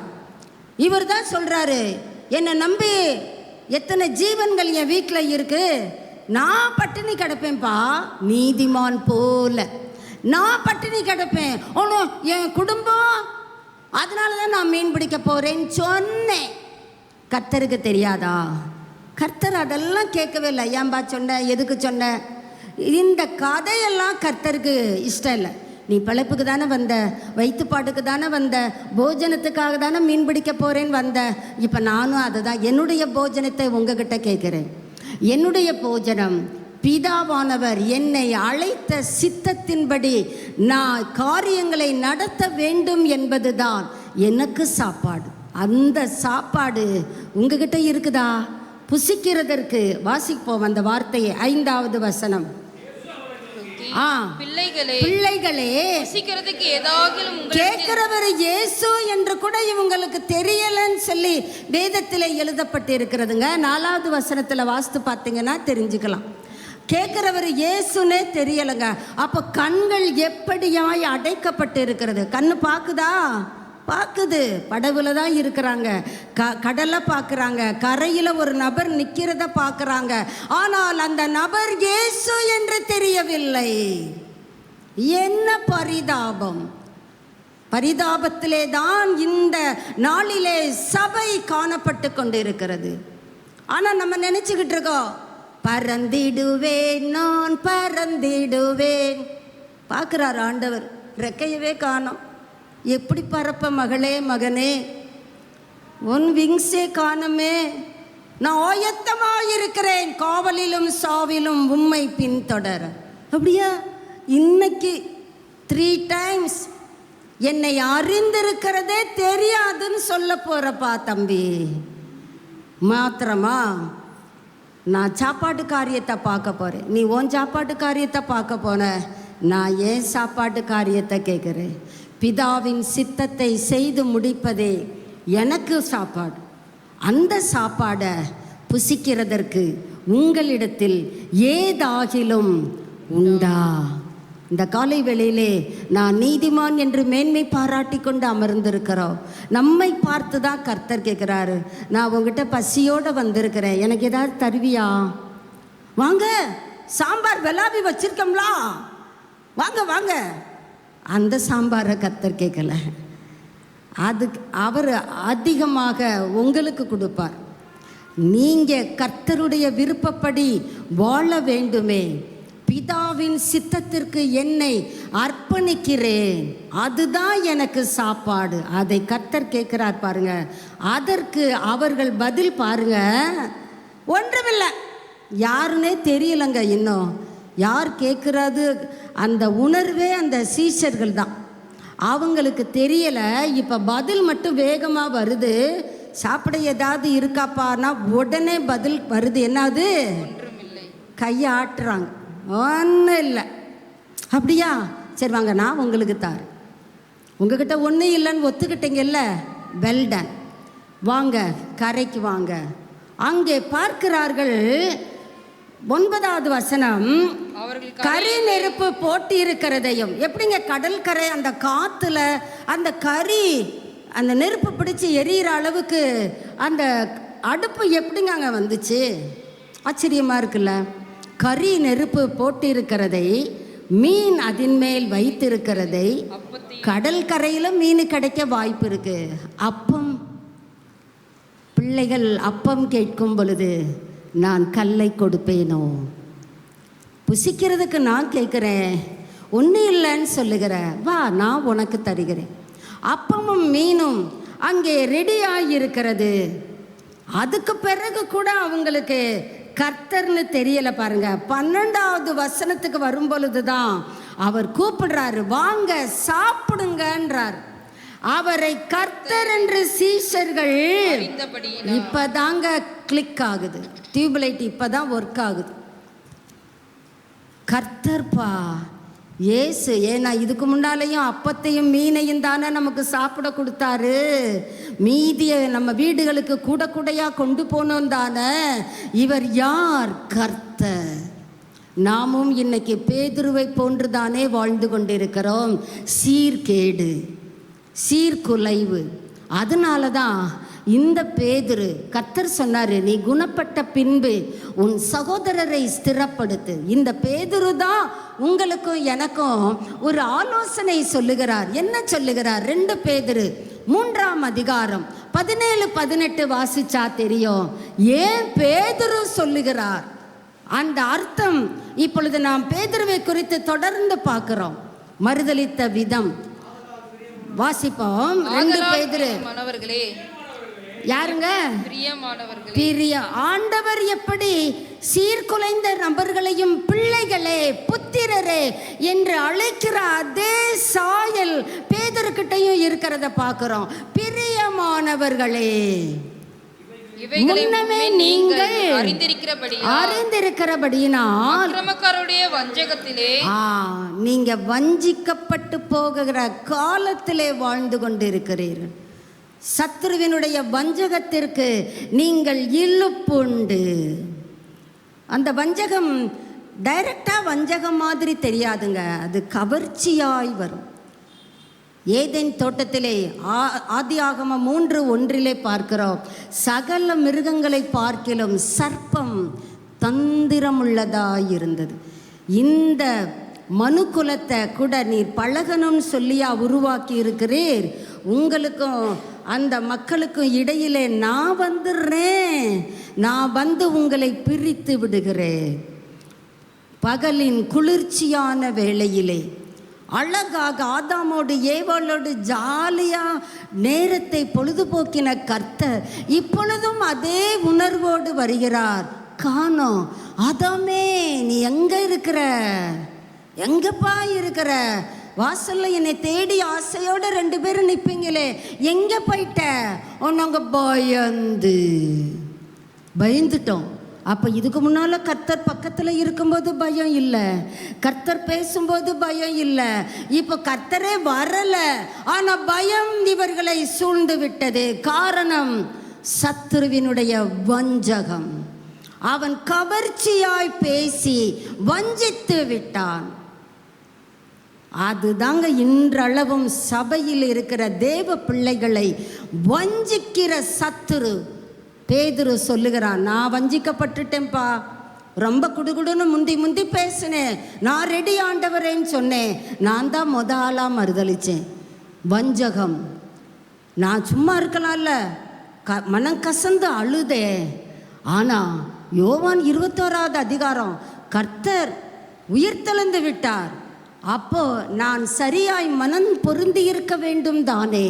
மறுபடியும் என்னுடைய பழைய பழக்கத்துக்கு திரும்பி விட்டேன். ஓல்டு ஹேபிட்ஸ், அது என்னை இழுத்து விட்டது. மீன் பிடிக்க போகிறேன். நான் போனேன்னு சொல்லி என் கூட எல்லாரும் வந்துட்டாங்க. சத்ருவானவன் கவர்ச்சியை காட்டி நம்மை ஏமாற்றுவான், வஞ்சிப்பான். நம்மை பிதாவின் சமூகத்திலிருந்து கீழே இழுத்து விடுவதிலே அவனுக்கு அலாதி பிரியம்.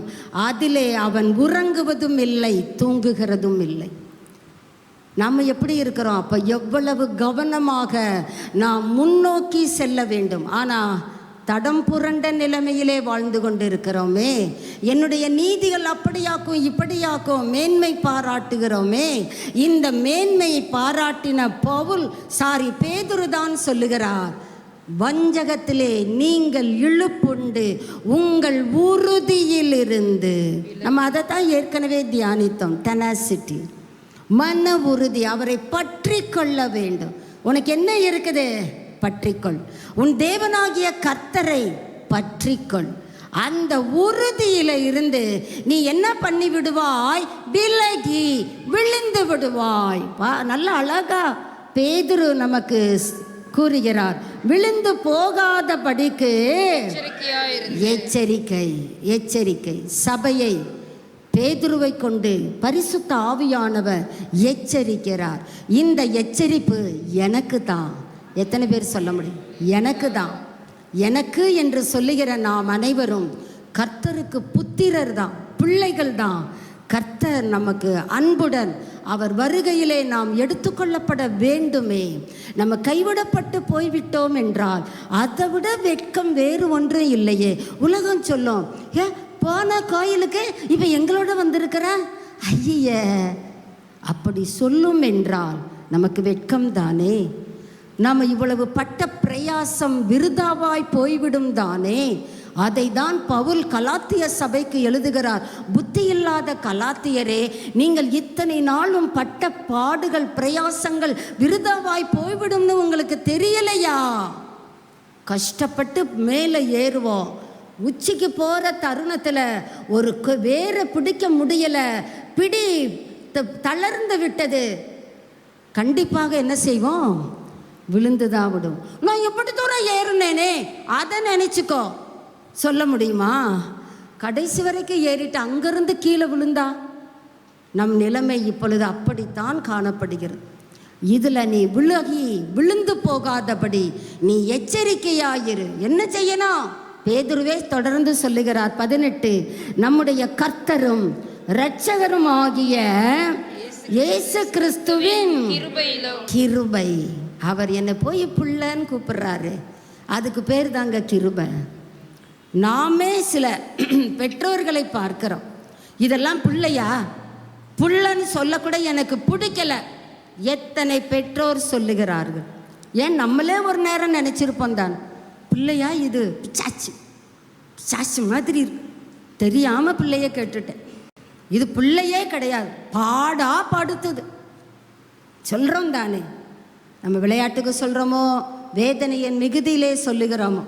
ஆனால் நம்முடைய பரமபிதா ஒரு போதும் நம்ம அப்படி சொல்லவே இல்லைங்க. பிள்ளைகள் என்று தான் அழைக்கிறார். பிள்ளைகளே, புசிக்கிறதற்கு ஏதாகிலும் உங்களிடத்திலே உண்டா? உங்கள் பதில் என்ன? ஒன்றுமில்லை சீஷர்களைப் போல சொல்ல போகிறோமா? அல்லது வாங்க ஆண்டவரே, நீங்கள் எவ்வளோ பெரிய ஆள், என்கிட்ட போய் சாப்பிட கேட்குறீங்க, முள்ள வாங்க, நானே உங்ககிட்ட தான் வாங்கி சாப்பிட்டு உங்களுக்கே கொடுக்க போகிறேன். அப்படி தானே காணிக்க நேரம் சொல்கிறாங்க. அவர்கிட்ட வாங்கி அவருக்கே கொடுக்குறோன்னு. என்ன அன்பின் இரட்சகர்! அவர் உள்ள வந்துட்டா அவர் தாங்க உங்களையும் என்னையும் போஷித்து பராமரித்து பாதுகாத்து பத்திரமாய் அவரோட எடுத்துக்கொள்ள இருக்கிறவர். அவர் சாப்பிட கேட்டுட்டார்னா உங்ககிட்ட வாங்கி சாப்பிட்டுருவாரா என்ன? நமக்கு அவர் தான் கொடுக்க வேண்டும். நாம் என்ன செய்யணும்? அந்த கிருபையிலே டே பை டே க்ரோயிங். நம்ம ப்ரோக்ரெசிவாக போக மாட்டேங்கிறோம், ரிக்ரெஸ் ஆகி விடுகிறோம். முன்னோக்கி போக வேண்டுமே தவிர பின்னடைந்து விட்டோம். பின்னால் ஆனால் பாடுகிறோம், நோ டர்னிங் பேக். நல்லா தான் இருக்கு, பரலோகம் அப்படி தான் சொல்லுது, நல்லா தான் இருக்கு. ஆனால் செயல் பின்னால் தானே போய்கிட்டு இருக்கிற.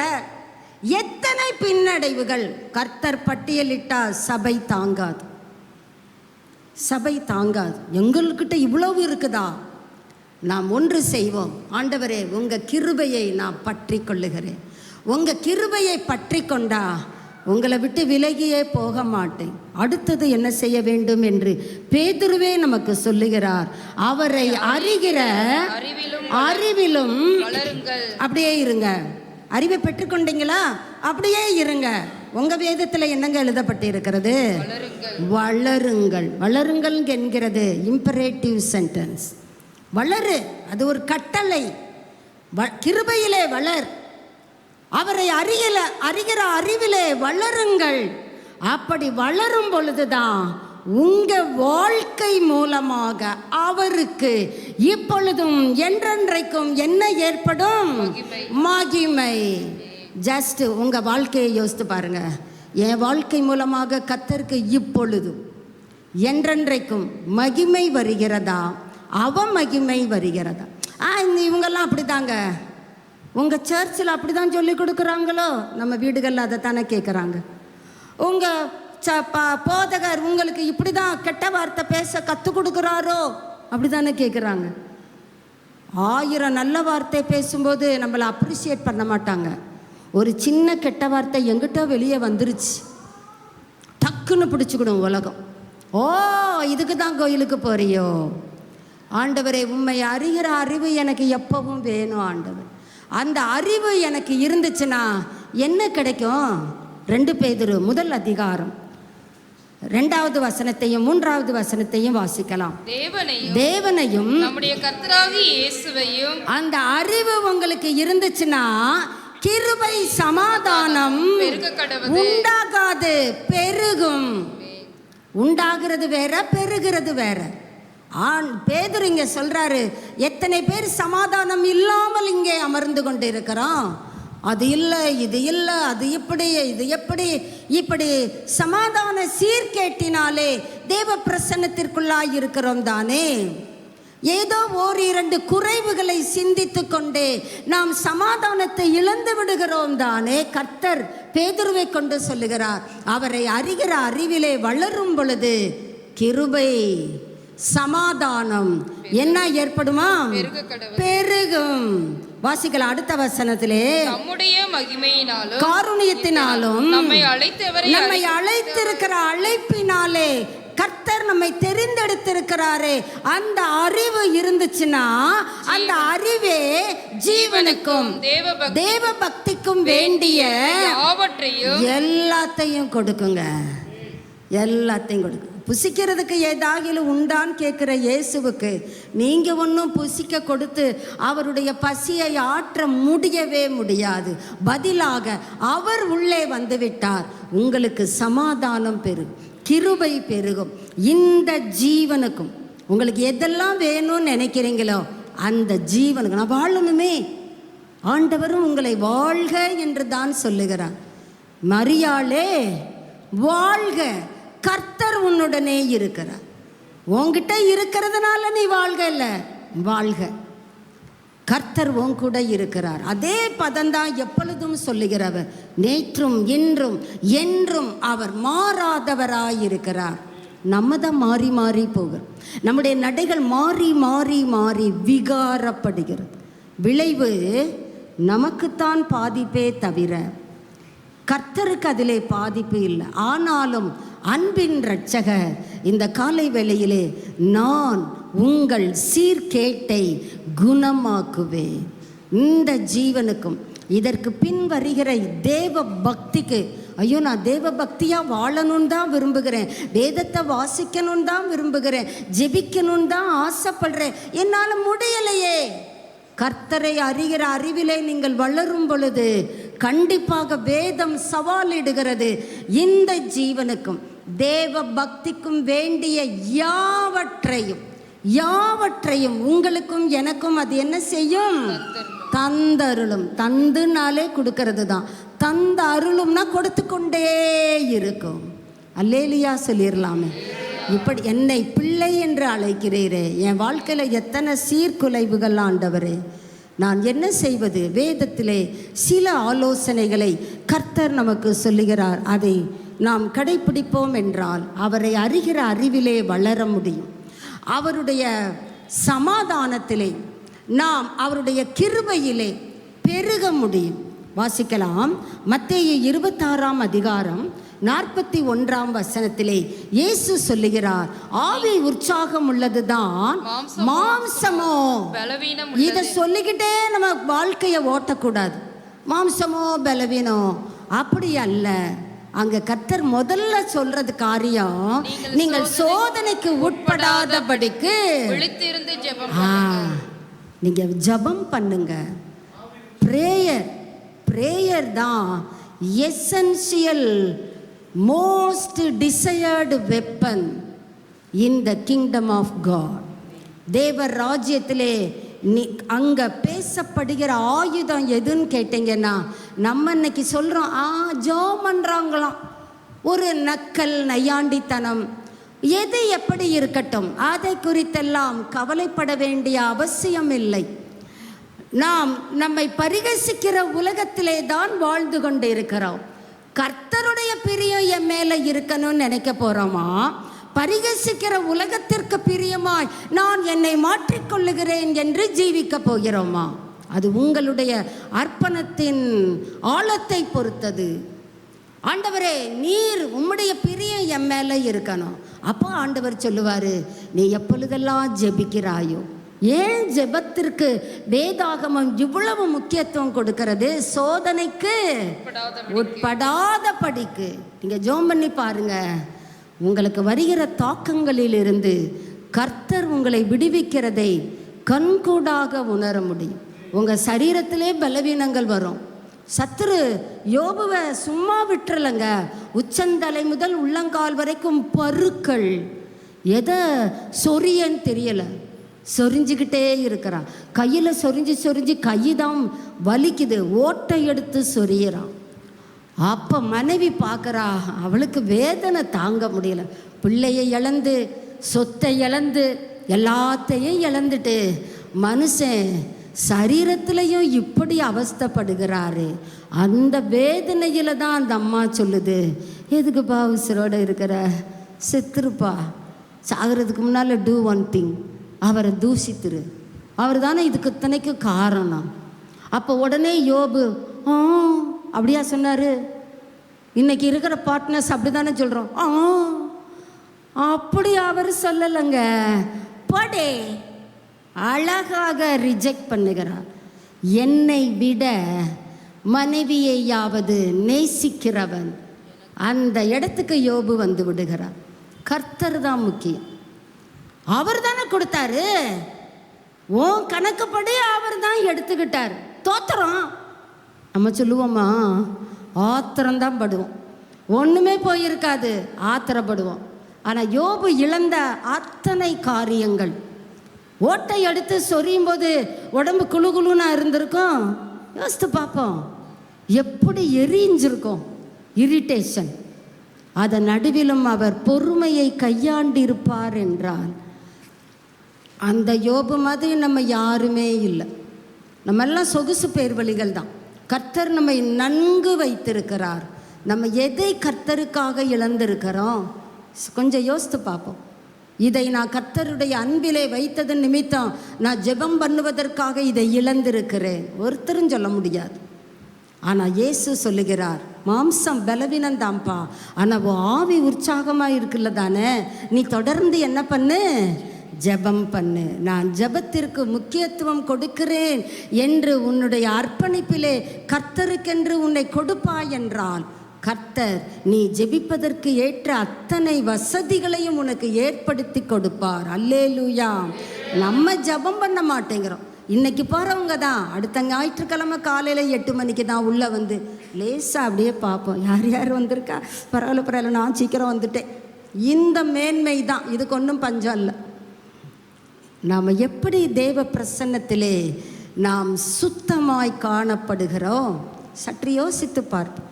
இந்த சீர்கேட்டை தான் கர்த்தர் சொல்கிறாரு, உங்கள் சீர்கேட்டை பிள்ளைகளே நான் மன்னிப்பேன் சொல்லலை, குணமாக்குவேன். I will heal your waywardness, I will heal your backslidings. உங்களுடைய சீர்கேட்டை, சீர்கெட்ட பிள்ளைகளே திரும்புங்கள். இன்னொன்று சொல்லுகிறார், நீதிமொழிகள் 3ஆம் அதிகாரம் 5வது வசனம். நமக்கு எல்லாருக்கும் தெரிந்த வார்த்தை தான், வாழ்க்கையில இல்லை ஆனால் வாயில இருக்கும். உன் சுய புத்தியின் மேல் சாயாமல் உன் முழு இருதயத்தோடு with wholeheartedly கர்த்தரில் put your trust on Jesus. முழு இருதயத்தோடும் கர்த்தரில் நம்பிக்கை. நம்ம என்ன பண்ணுகிறோம்? என்னுடைய பலத்திலே சார்ந்துங்க. எனக்கு இந்த பலன் இருக்குங்க, பண பலன் இருக்குது, கல்வி பலன் இருக்குது, அறிவு பலன் இருக்குது, மனித பலன் இருக்குது, பராக்கிரம பலன் இருக்குது, அடுக்கி கொண்டே போகிறோம். ஆண்டவர் சொல்கிறாரு, உன்னை நீ சார்ந்து கொள்ளாத, என் மேலே சாஞ்சுக்கோ, என் மேலே நம்பிக்கையாயிரு. அதுதாங்க கர்த்தர் சொல்லுகிறது. நீ உன்னை ஞானி என்று எண்ணாதே, உன் வழிகளில் எல்லாம் அவரை நினைத்துக்கொள். 1 கொரிந்தியர் 3ஆம் அதிகாரம் 12 முதல் 15 வரை வாசிக்கலாம். இயேசுவாகிய அஸ்திபாரத்தின் மேல் வாசிப்போம். பொன் வெள்ளி விலையேறப்பெற்ற கல் இவைகளை கொண்டு ஒரு விசுவாசி அந்த இயேசுவாகிய அஸ்திபாரத்தின் மேல் கட்டடத்தை கட்டுகிறான்.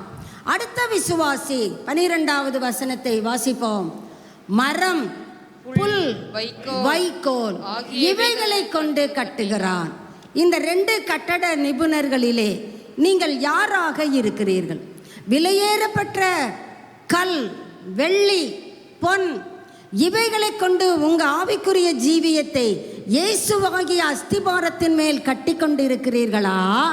அல்லது பார்க்கலாம், என்கிட்ட மரம் தான் இருக்கு, என்கிட்ட புல்லு தான் இருக்கு, என்கிட்ட வைக்கோல் தான் இருக்கு, இவைகளை கொண்டு நான் இயேசுவாகிய அஸ்திபாரத்திலே நான் என் கட்டடத்தை கட்டி கொண்டிருக்கிறேன். இப்போ 13க்கு வருவோம்.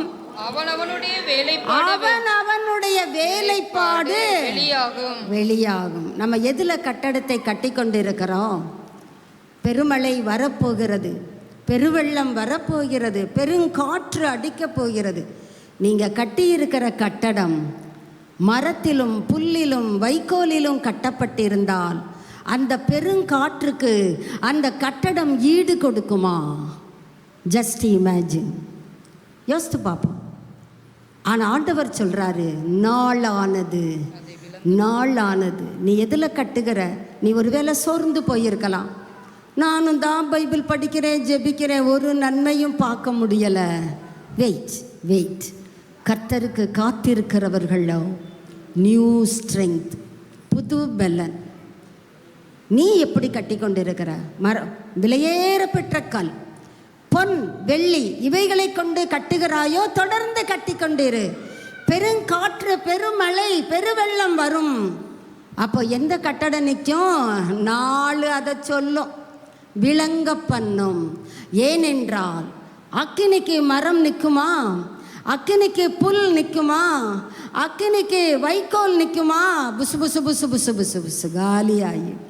ஆனால் பொன்னிலும் வெள்ளியிலும், பொன் என்றால் விசுவாசம், வெள்ளி உங்களிடத்தில் இருக்கிற விலையேற பெற்ற காரியங்கள், அதை கர்த்தருக்கு நான் ஈடாக, அவர் அன்புக்கு ஈடாக என்கிட்ட ஒன்றும் இல்லை, இதை நான் கொடுக்கிறேன். ஒரு ஸ்திரீ 10 வெள்ளிக்காசு வைத்திருந்தார். பொன் வெள்ளி விலையேற பெற்ற கல். இது எனக்கு இருக்கட்டும், நாளைக்கு ஆகும், நாளைக்கு என் சந்ததிக்கு வேணும். இவங்க அப்படியெல்லாம் இல்லை, கட்டடத்தை கட்டி கொண்டு இருக்கிறார்கள். அக்கினியினாலே கட்டடம் வெளிப்படுத்தப்படும். அவனுடைய வேலைப்பாடு எத்தன்மையுள்ளது என்று அக்கினி பரிசோதிக்கும். நம்ம கட்டடம் எப்படி கட்டி கொண்டு இருக்கிறோம்?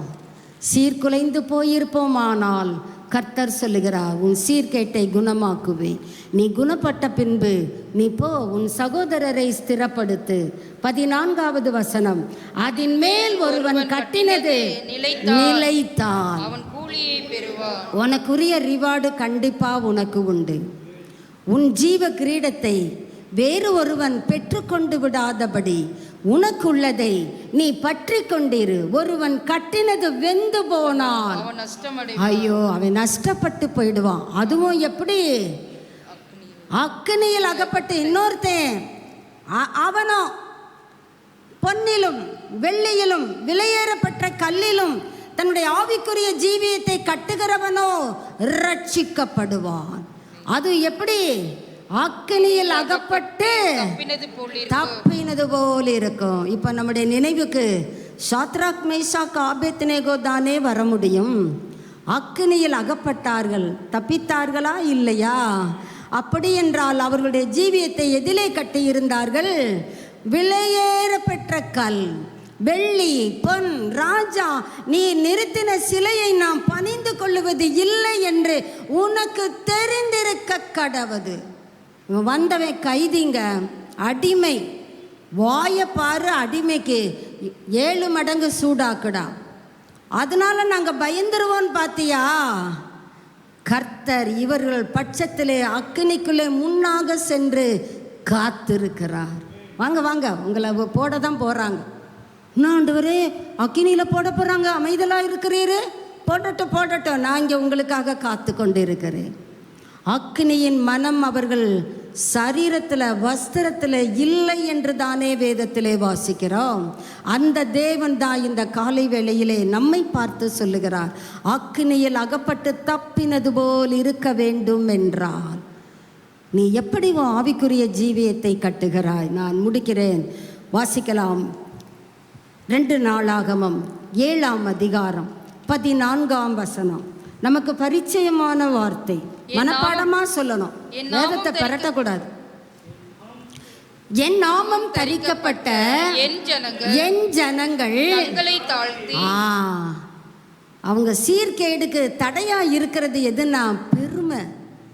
பெருமை உச்சிக்கு நிக்குது. ஆண்டவர் சொல்றாரு, நீ என் நாமம் தரிக்கப்பட்ட பிள்ளை தான், என் ஜனம் தான், என் பிள்ளைகள் தான், என் புத்திரர் தான். ஆனால் நீ ஒரு காரியத்தை செய்ய வேண்டும். ஒன்றை நீ தான் என்ன செய்யணும்? தாழ்த்தணும். கர்த்தர் நம்மை தாழ்மைப்படுத்த மாட்டார். கர்த்தர் நம்ம உயரத்தில் தான் நிறுத்தி அழகு பார்க்கிறவர். நாம் தான் நம்மை தாழ்த்த வேண்டும். ஆண்டவரே இது உங்கள் கிருபை, அப்படிதான் ஒரு மனுஷன் சொன்னான். Have Mercy on me Lord. உடனே ஆண்டவர் சொன்னார், அவன் இல்லைப்பான்ட்டார். அவன் இல்லை. இன்னொன்று பெருமை பேசுச்சு. நான் எப்படி தெரியுமா, நான் ஃபாஸ்டிங் இருக்கிறேன், நான் எப்படி தெரியுமா என் ஒயிட் காலரை தூக்கி கொள்ளுகிறேன், நான் எப்படி தெரியுமா நான் ஜெபிக்கிறேன், நான் எப்படி தெரியுமா இந்த இருக்குது பார், இது மாதிரி கூட இல்லை, நான் எப்படி தெரியுமா தசம பாகம் கொடுக்கிறேன். ஆனால் இன்னொருத்தர் வந்தார், இதெல்லாம் நான் கொடுத்தேன்டா, அதெல்லாம் ஒன்றும் ஒர்க் அவுட் ஆகாது, என் மேலே கிருபையாயிரும். யாருங்க காப்பாற்றப்பட்டா?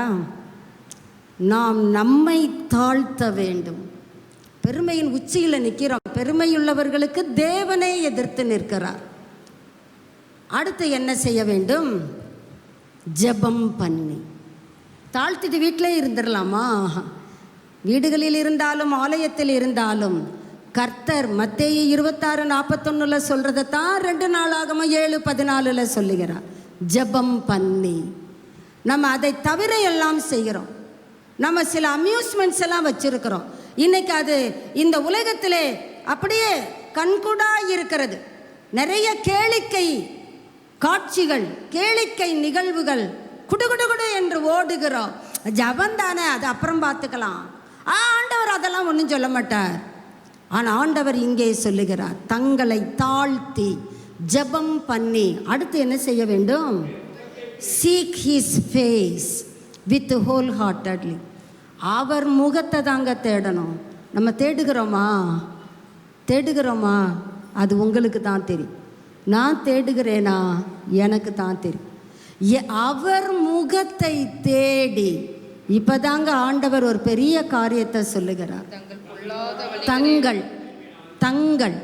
பொல்லாத வழிகளை. என்ன ஆண்டவரே, உம்முடைய நாமம் தரிக்கப்பட்டிருக்குன்னு சொல்றீங்க? ஆமா. என் ஜனங்கள் சொல்றீங்க? சந்தேகமே இல்லை. நான் தான் சொல்றேன், உன்னுடைய பொல்லாத வழிகளை விட்டு. அதுதாங்க சீர்கேடு. அதுதான் சீர்கேடு. பொல்லாத வழிகளை தக்க வைத்து கொண்டு இருக்கிறோம், ஆனால் ஜெபம் பண்ணுகிறோம்.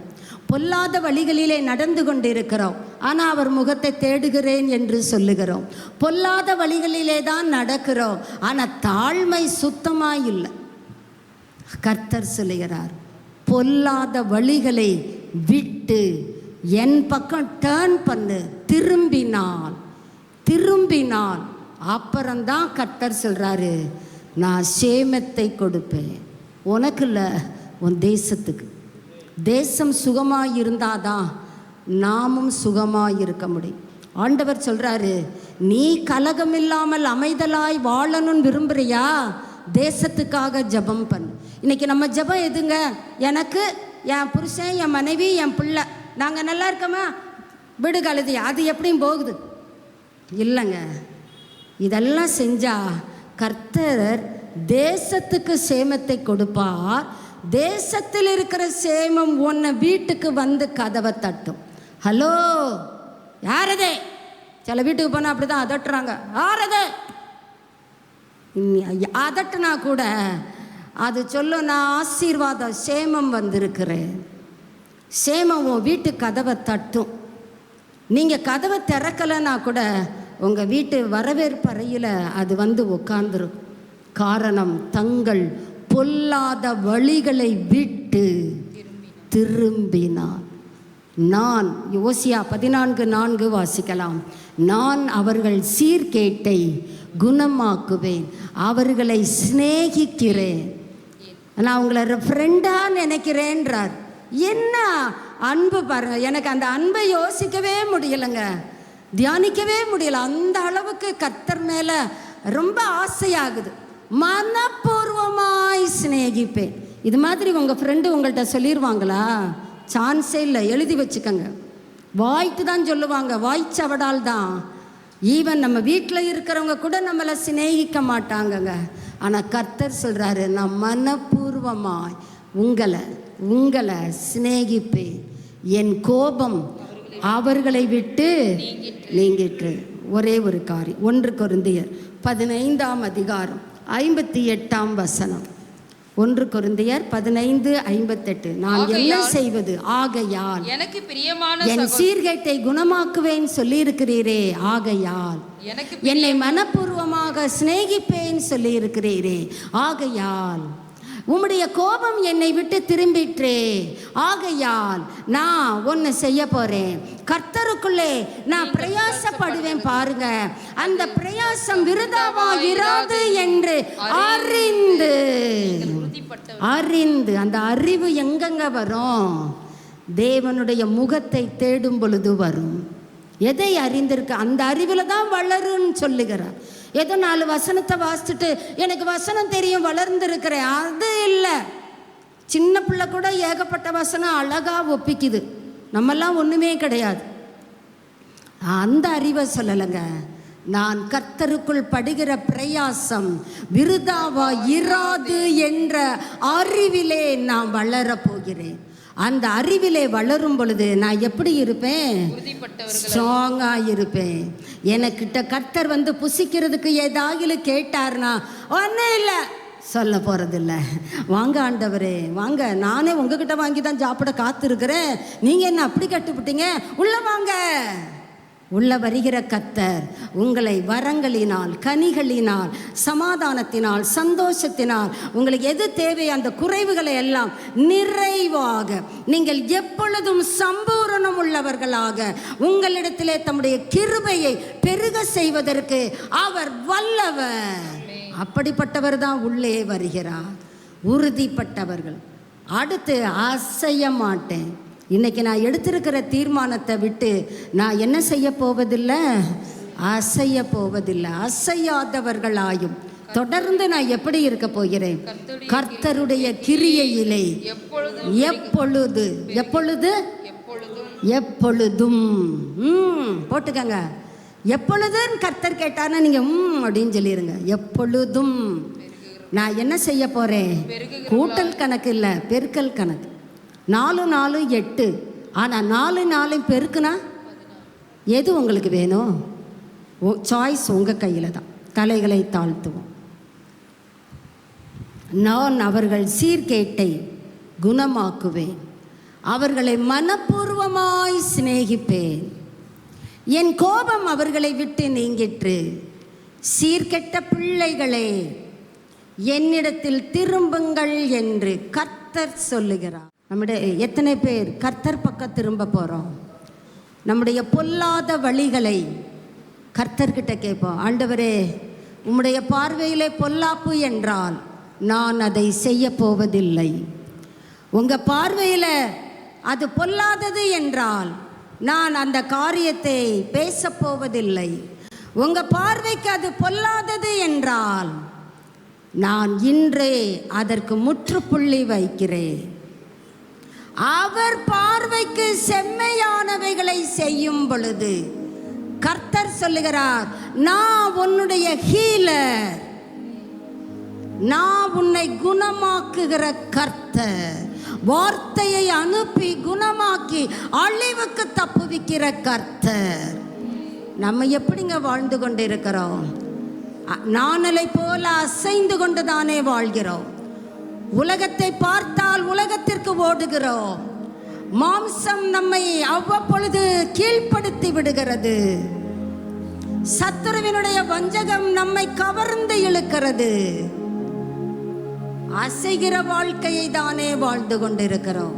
உறுதியற்ற தன்மையிலே தானே வாழ்ந்து கொண்டிருக்கிறோம். கர்த்தருடைய கிரியையிலே மந்தமாய் தானே காணப்படுகிறோம்.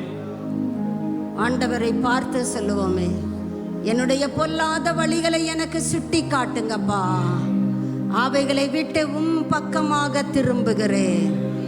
இதோ கர்த்தர் சொல்றார், நான் சீக்கிரமாய் வருகிறேன். அவனுடைய கிரியைகளுக்கு ஏற்ற பலன் என்னோட கூட வருகிறது.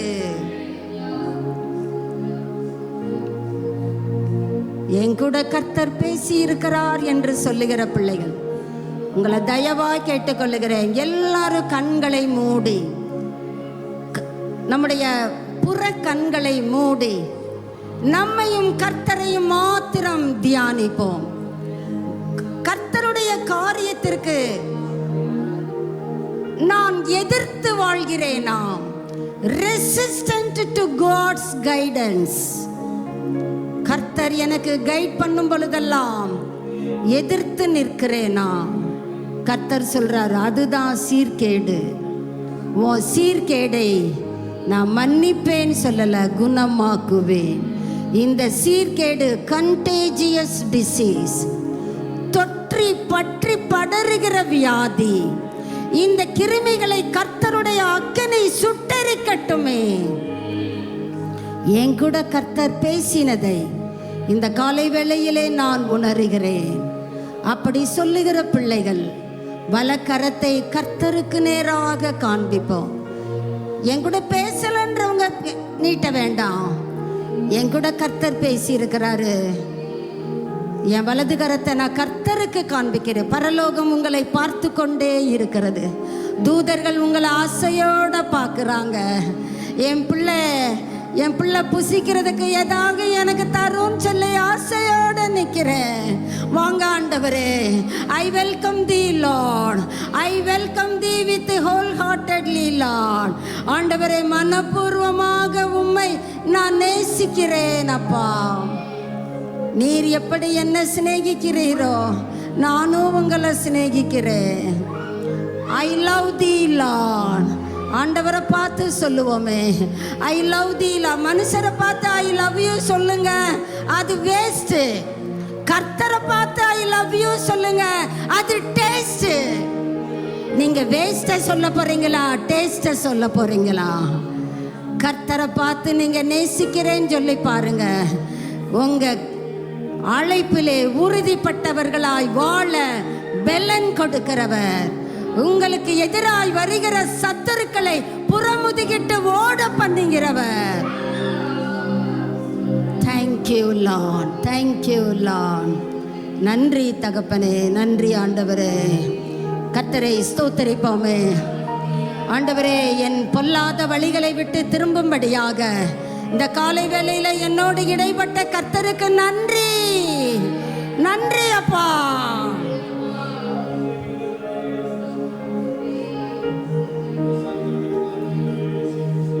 Thank you Jesus, thank you Lord. இவ்வளவுதான் நன்றியா? கர்த்தரை ஸ்தோத்தரிப்போமே. ஜீசஸ், உமக்கு ஸ்தோத்திரங்கள் ஐயா. உங்க பிள்ளையா வாழ போறேன் ஆண்டவரே. என் வார்த்தையில, என் வாழ்க்கையில இயேசுவை காண்பிக்க போகிறேன். என் பெயர் ஜீவ புஸ்தகத்திலே எழுதப்படட்டும் ஐயா. கிறுக்கப்பட்டு போய்விடக் கூடாது ஆண்டவரே. Thank you Lord, thank you Lord. Jesus, praise the Lord. இனி நான் வாழ்வது உமக்காக, உமது மகிமைக்காக. இனி நான் வாழ்வது உமக்காக,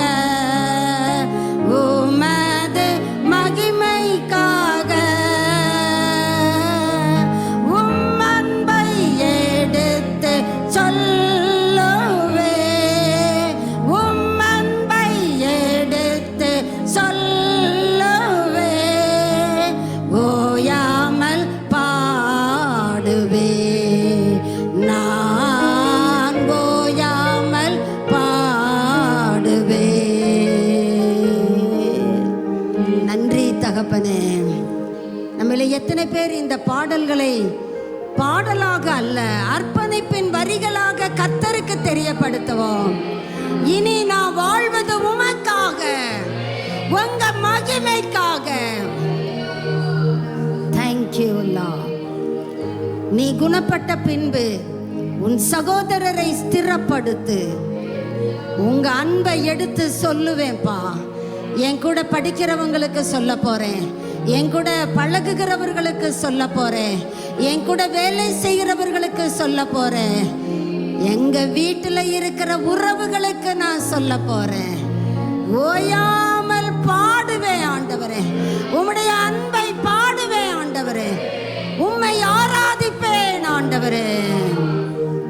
தேங்க்யூ லார்ட். கர்த்தருடைய கிரியையிலே நான் பெருகும்படியாக இந்த காலை வேளையிலே என்னை தருகிறேன். Accept me as a loving sacrifice, Lord, as a living sacrifice, Lord. ஜீவ பலியா என்னை கொடுக்கிறேன் ஐயா, ஏற்றுக்கொள்ளுங்க, ஆசீர்வதிங்க. குணமாக்குகிற கர்த்தருக்கே சகல கனமும் மகிமையும் துதியும் ஸ்தோத்திரமும் உண்டாவதாக. இயேசுவின் நாமத்தில் ஜெபிக்கிறோம் பிதாவே, ஆமென். என் ஆத்துமாவே கர்த்தரை ஸ்தோத்திரி, என் முழு உள்ளமே நாமத்தை ஸ்தோத்திரி. என் ஆத்துமாவே கர்த்தரை ஸ்தோத்திரி, கர்த்தர் செய்த சகல உபகாரங்களையும் மறவாதே. ஆமென், ஆமென். நம்முடைய கர்த்தராகிய இயேசு கிறிஸ்துவினுடைய கிருபையும் பிதாவாகிய தேவனுடைய அன்பும் பரிசுத்த ஆவியானவருடைய அந்யோன்ய ஐக்கியமும் வழிநடத்துதலும் பாதுகாப்பும் இன்றும் என்றுமான சதா காலங்களிலும் இயேசு கிறிஸ்துவின் வருகை பரியந்தம் நம் ஒவ்வொருவரோடும் தங்கி இருப்பதாக. ஆமென், ஆமென். God bless you.